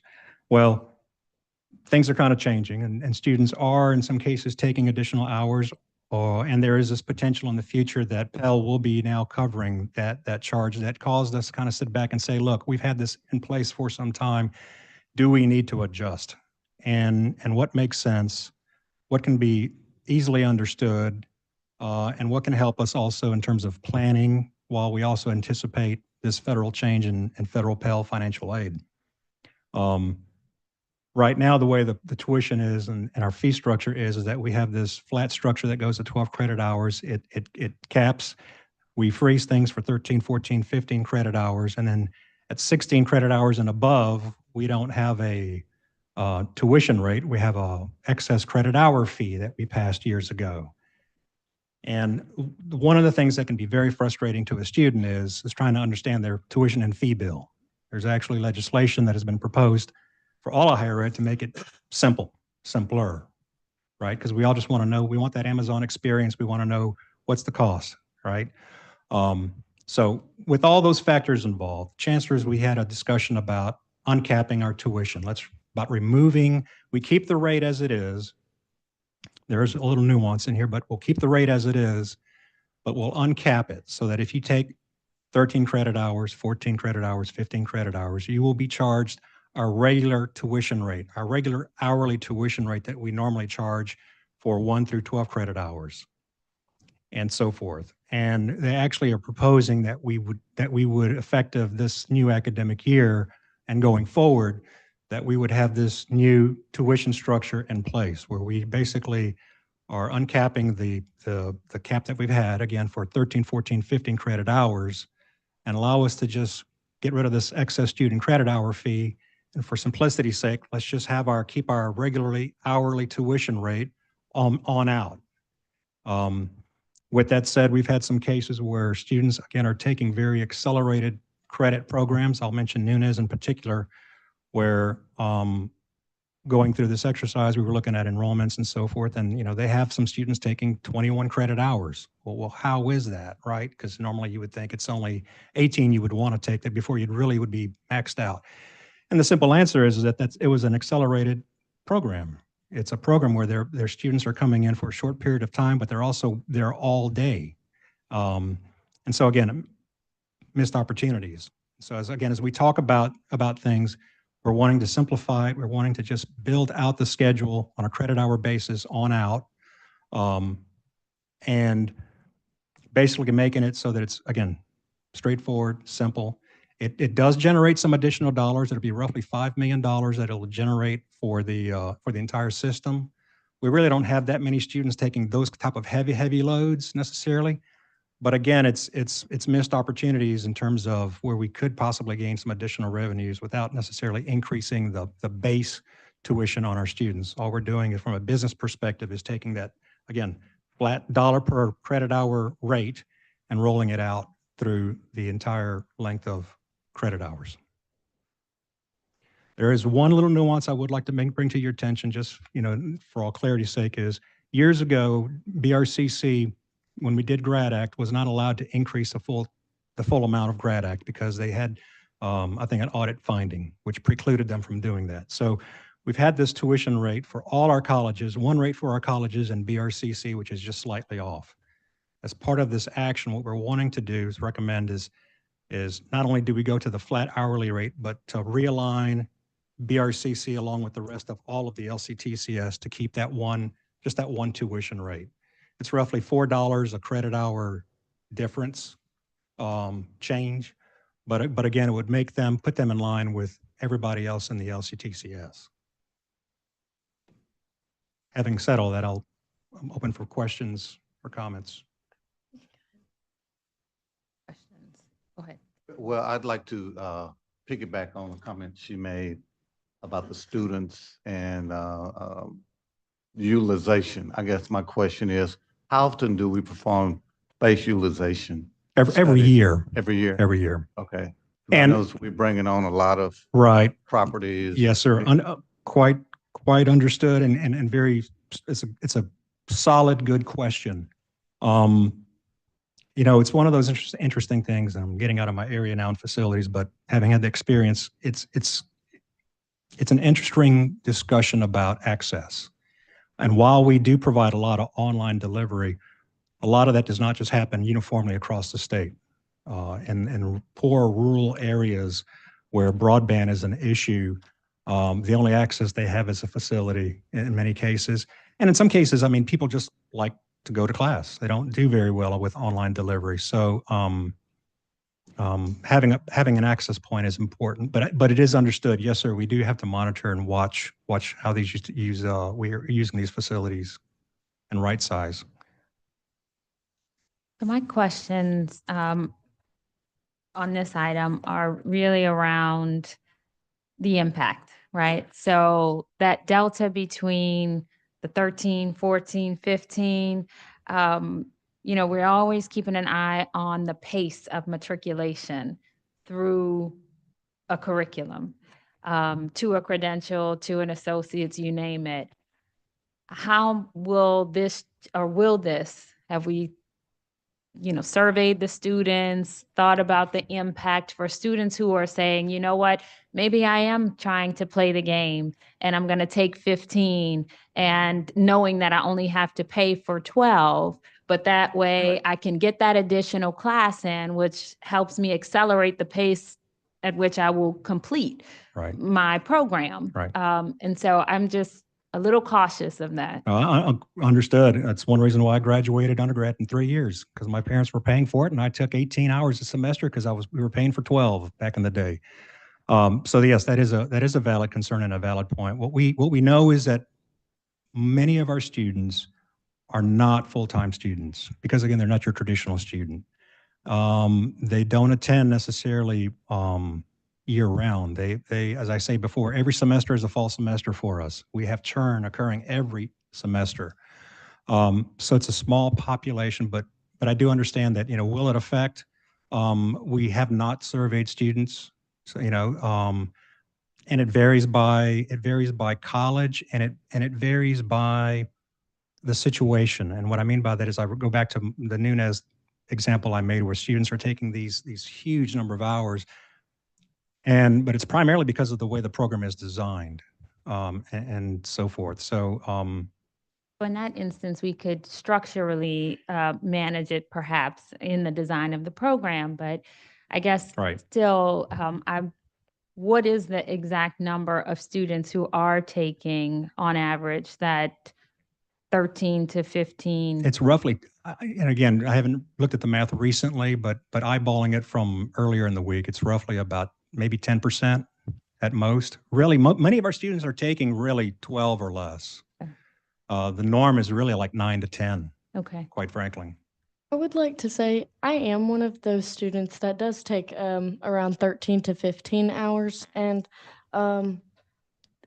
am a little concerned about it, but I guess that is like almost a personal bias. But I know that a lot of our students over at BIPSI, for example, with our accelerated nursing program, we have 13 hours is the least amount of hours that you take during that program. And we have a lot of students that go through our nursing program. BIPSI is kind of renowned for our nursing. We are looked at throughout the state, and we have many students that switch from university even over to BIPSI because of our program. And I just get a little concerned for not only our nursing students, but our other programs that do end up having more credit hours just based off of the way that the program is set up and the way that those classes are sought out so our students can complete them. So I feel as though I would like to hear more of the students' voice from their end, like through a survey and things of that sort, to kind of hear how that would affect them and how that would impact them. I'm lucky enough to have scholarships to help pay, but there are some students that aren't. And so it makes me a bit concerned for them and their completion of those programs and their motivation to go towards those programs if they aren't able to pay for them. Right. No, it's a valid point, particularly as a student member, right? We can certainly do that. I would like to offer to the board is that we do have institutional aid available, and so as a board, you are more within your rights to suggest to chancellors that as they develop, which they are currently right now going through this process of developing institutional aid plans that they will submit to the board staff, that they factor as part of their aid this population of students. It's not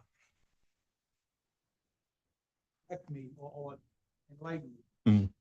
Means more student loan on the student that they pay? It's a waiver. It's Waiver. basically you coming in saying, I have this need. There is a process by which it gets vetted and so forth, where the college basically says, look, we're going to eat. Basically, that's what's happening is we're going to eat this cost. Because we recognize the value of the program, we recognized your specific situation, the demand for the occupation or the field, and there's other things that go into place. So if they're gonna eat the cost, then why wouldn't they just continue the program? Well, they wouldn't necessarily, right. Well, they wouldn't waive all students necessarily. It has to be a vetting process and so forth. So even though you're maybe increasing or uncapping tuition on these credit hour students, affecting theoretically, let's say How 100, do 100 students. How do they choose which student?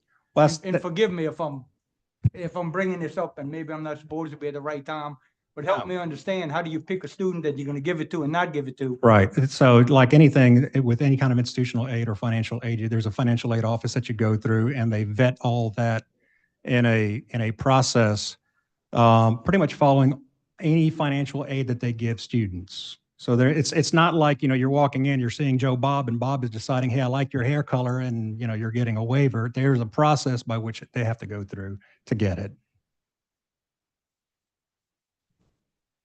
So coming from a family that my brother worked his way through college because he could not get student loans. My father made not enough to send him to college and too much for him to get any kind of loans. I'm a bit concerned about this situation. But I don't know where to go from there. I'm gonna sit back. I'll listen to some more, learn a little bit. Yeah, and I'll just mention too, as mentioned, the majority of our students are part-time, or around that 9 to 10 credit hour. As mentioned, the institutional aid opportunity that our institutions have. We also have the hardship waiver as well that students can apply for.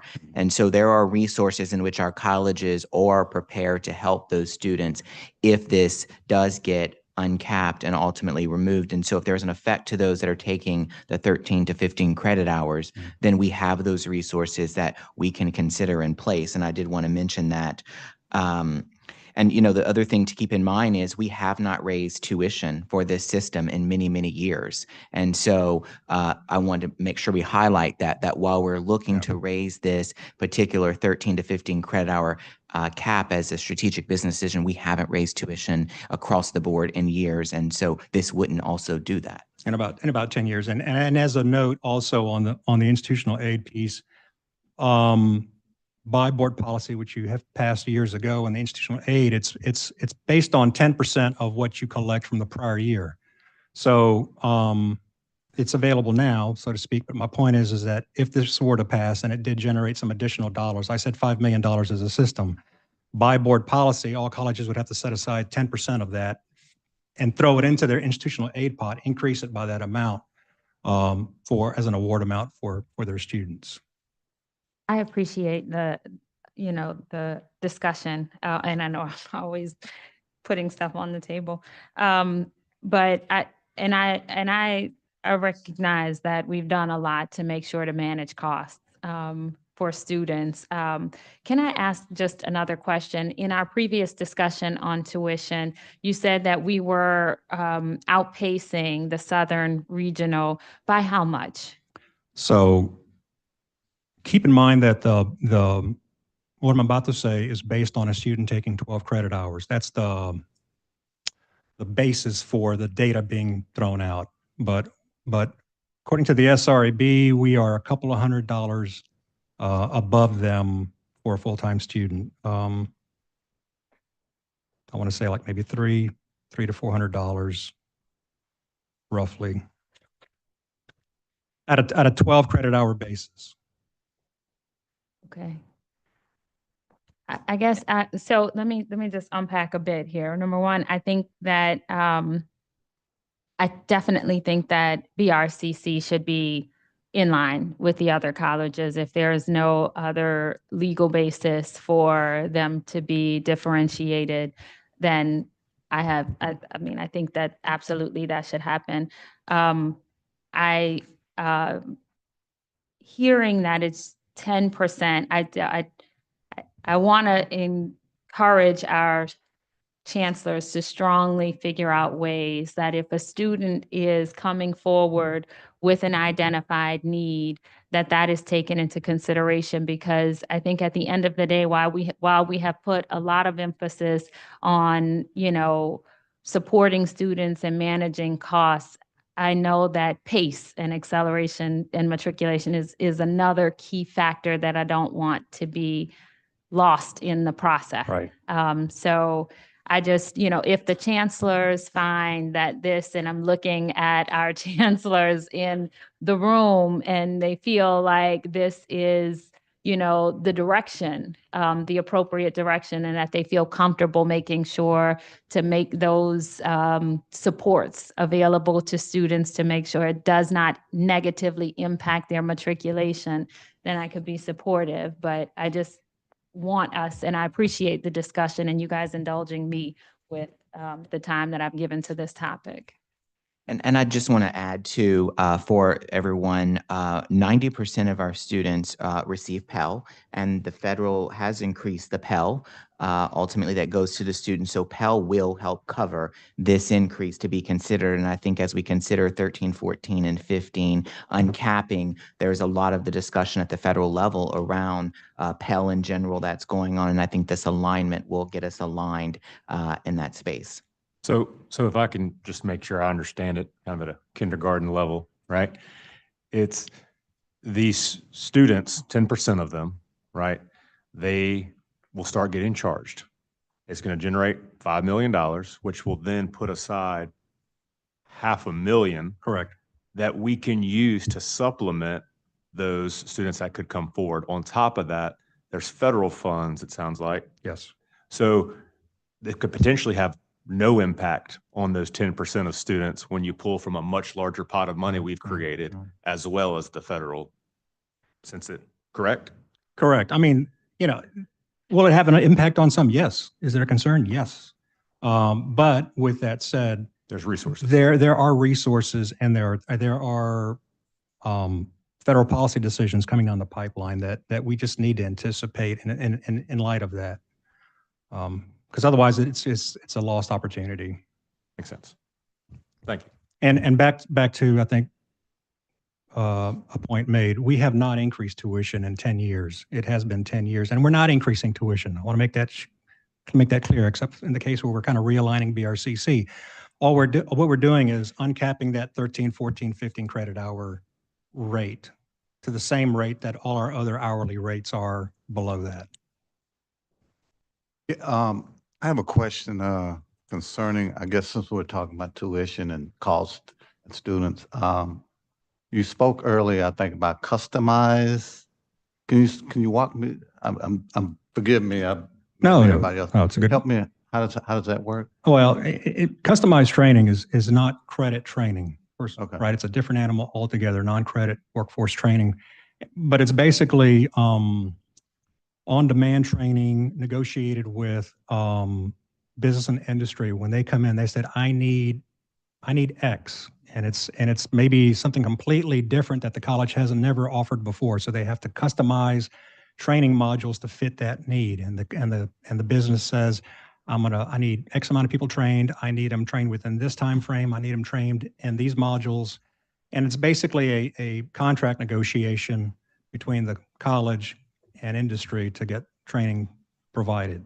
So they provide us assets in some They cases? do in some cases, in many cases, because we have those relationships with them where they will donate equipment. They will donate a employee in their business who has this specialized skill set to train people that meets their need.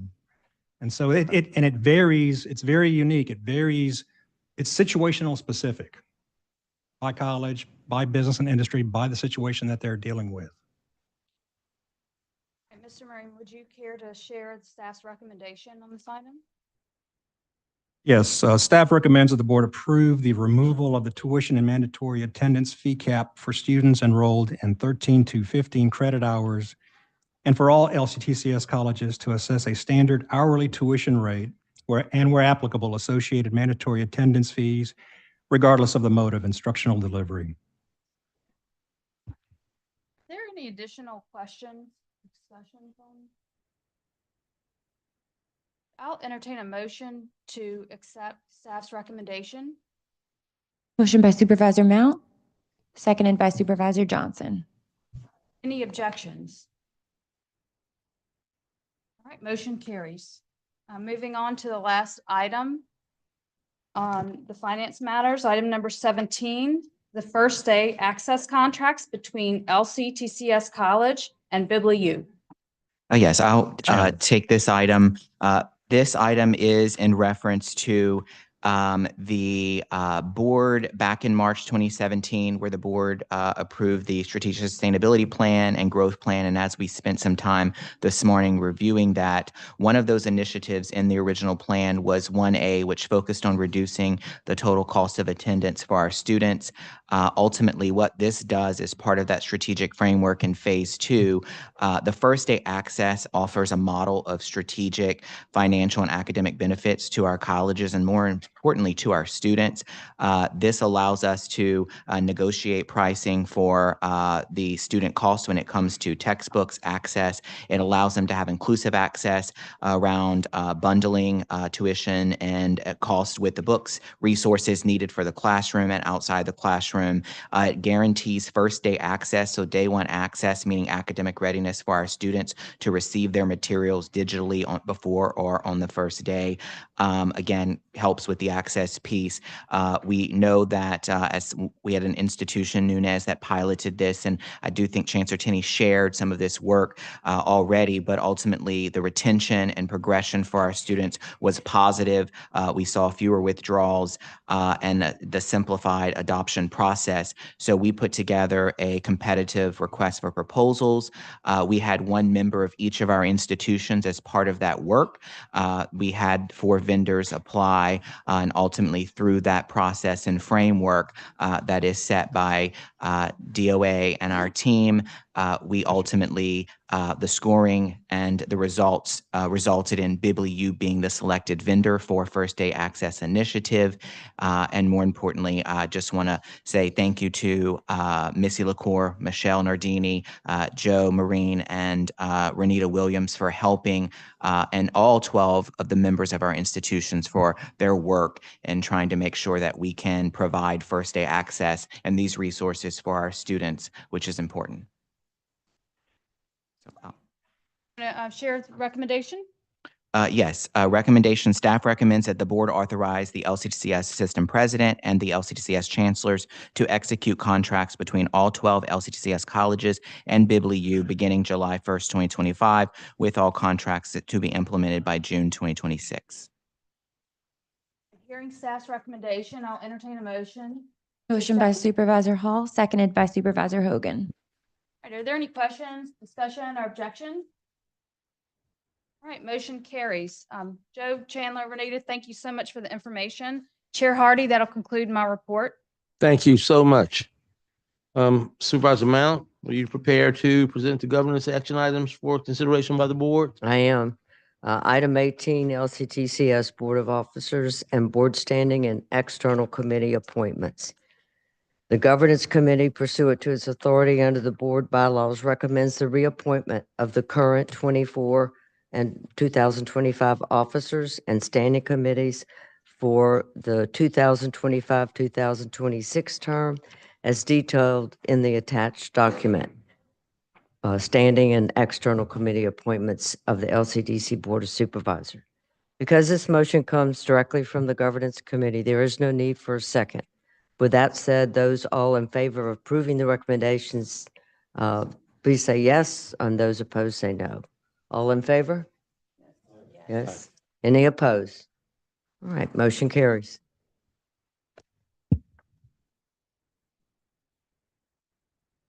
Supervisor Price, are you prepared to present the personnel action items for consideration by the board? I'm going to give it my best shot, sir. Thank you. I have 2 items. Number 19 is pending and potential litigation or settlement authority. This is a standing item and there are no issues to discuss for today's meeting. Therefore, there is no need for action or discussion on this item. So we've got that going for us. Moving on to item 20, this is the layoff avoidance / reduction in force plan for the LCTCS board office. Yes, sir. There's two parts to this, and I'll go through each part. Just a little bit of background here. We talked earlier this morning about the strategic sustainability plan, and one of the key components of that is operational efficiencies, specifically at the board office, right? So looking at the current functions, at the current structure. So this is in line with that effort. Also to point out, we spoke about this, I think at the last meeting, the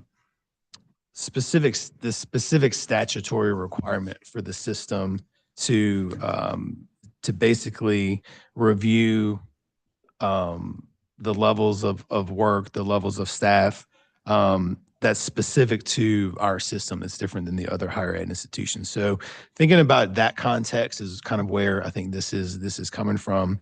But this layoff avoidance reduction in force, it's built upon two separate areas. So the first one is the transition of the Fast Start program from LCTCS to Louisiana Department of Economic Development. And this is part of the governor's proposed budget for the upcoming fiscal year. That entire program will be transferring from LCTCS to LED effective June 23rd.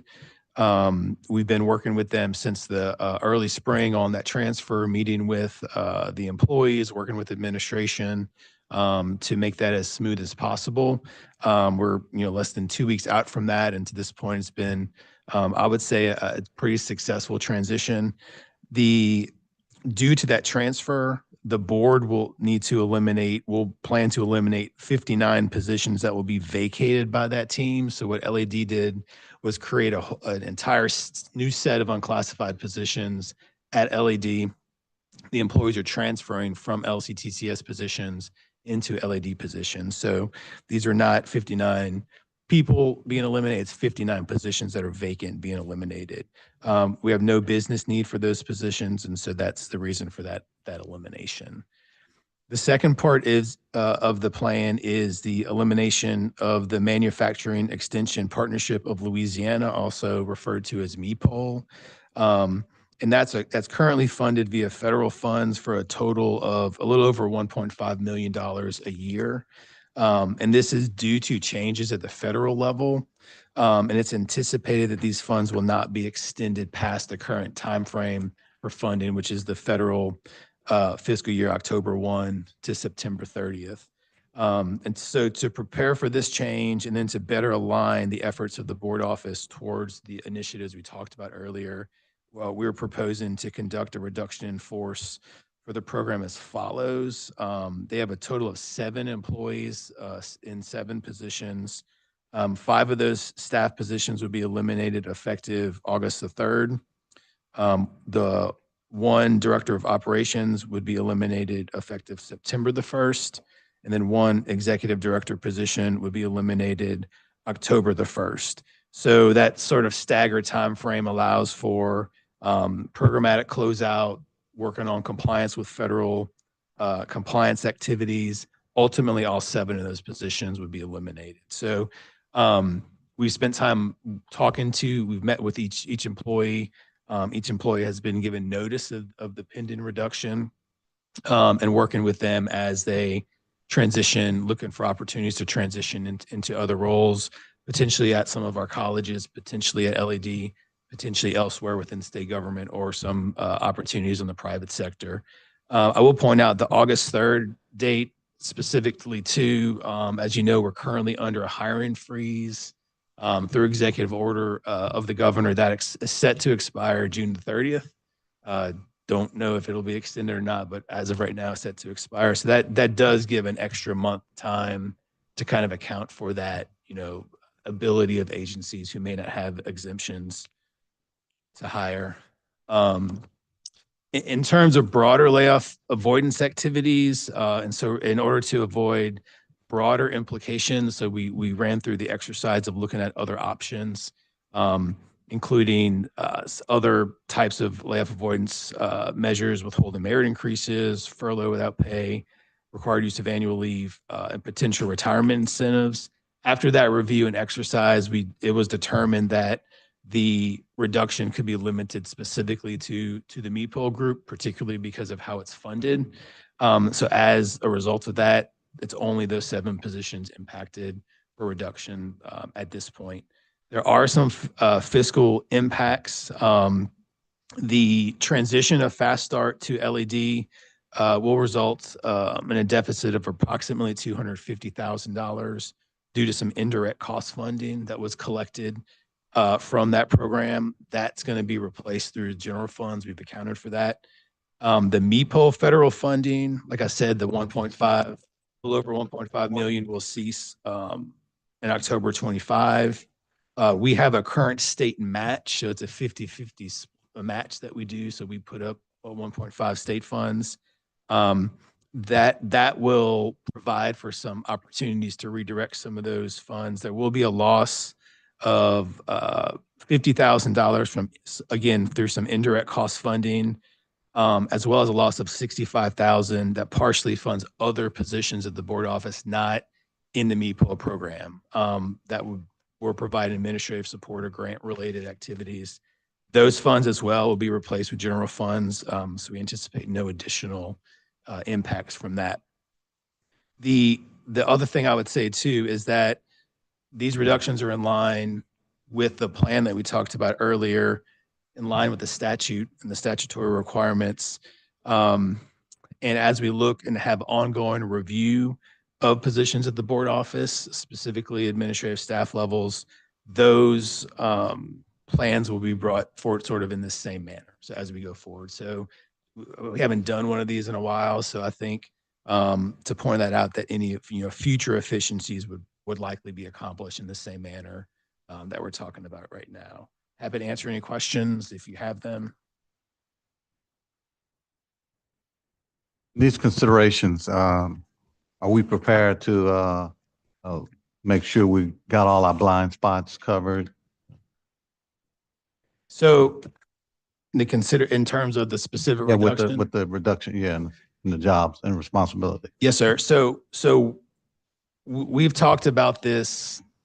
We're talking about it, over the last couple of weeks, specifically too with the employees. But I think the conversation has been going on for a little bit longer as we really anticipated these changes at the federal level. So the employees have been given notice. We've talked about it programmatically, but those conversations have happened, weeks and months ago with the employees and with staff as we're looking at. So to answer your question, I would say yes. I think we're fairly confident there's not something else that we haven't accounted for, or not anything that we would be expecting to, pop up as a result of making that change.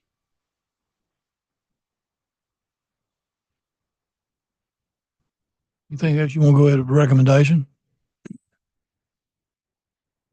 Staff recommends the board approve the elimination of 66 positions within the LCTCS board office and authorize the president to evaluate positions and functions at the LCTCS board office to provide for efficiencies in accordance with revised statute 17-1871. You've heard the recommendation. Motion by Supervisor Butler McIntyre, seconded by Supervisor Mount. Okay, we have a motion and a second. Is there any more discussion? Is there any opposition to the motion? Hearing none, that motion carries. Chair Hardy, back to you, sir. Is that right? Thank you, Supervisor Price. At this time, I'd like to reference the updates and encourage board members to review the information provided. Also like to ask Dr. Chandler LaBeouf to give to the table for a special presentation. Thank you, Chair Hardy. At this time, I want to bring forth a project that we've been working on.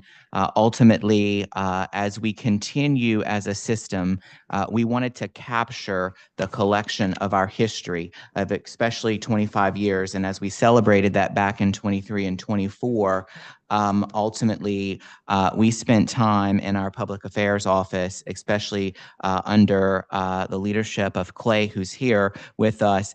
He took a lot of the history article content, did interviews with chancellors and board of supervisors, previous system presidents, as well, to just capture the history. So today, on behalf of LCTCS Foundation, we want to provide each of our board members a coffee table book that's been developed, and our 12 chancellors will also receive this book. We will have the book available at our annual conference for faculty, staff, and students of interest, but each of you will get a copy of this coffee table book, which ultimately depicts the history, the colorful history and stories of our system. So again, I would say hats off to the original PR team, where it was myself, Aquina, and Landon working through the original framework, and really Clay, who executed this on behalf of the system. So this is a gift from behalf of the foundation to our board.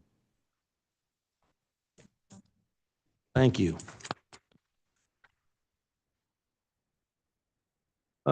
Ms. Poole, have there been any public comments received? No, sir, we have not received any. I'd like to make the following announcements. The annual mandatory LCTCS board training schedule for 2025 was sent out to all board members via email. The second set of trainings is due on July 25th. Please let Ms. Poole know if you need further assistance. If you've not responded about your attendance to the LCTCS conference in September, please do so to Ms. Poole as well. Let her know. And evaluation information for system president, board and self-evaluations will be sent out next week via email. Please be on the outlook. And is there any other business to come before the board? Yes, Chair Hardy, I want to acknowledge a special group in the crowd for a moment before we adjourn the board meeting.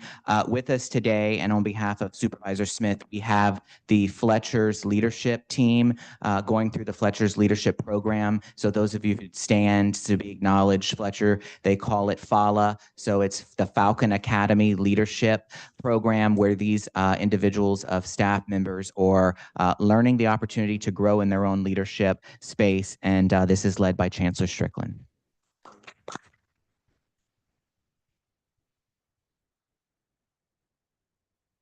Before I request a motion to adjourn, let me just say that we're so honored to have this board. You heard the robust discussion, especially on tuition, where sort of the rubber meets the road, right? I just think the work we do is just so very special. And I truly am honored to be a part of such a board as this, to see all the engagement, all the dedication on behalf of our students. So thank you all so much. Is there a motion to adjourn? Motion by Supervisor Mount, seconded by Supervisor Beltran. We stand adjourned. That's your vote. Yes.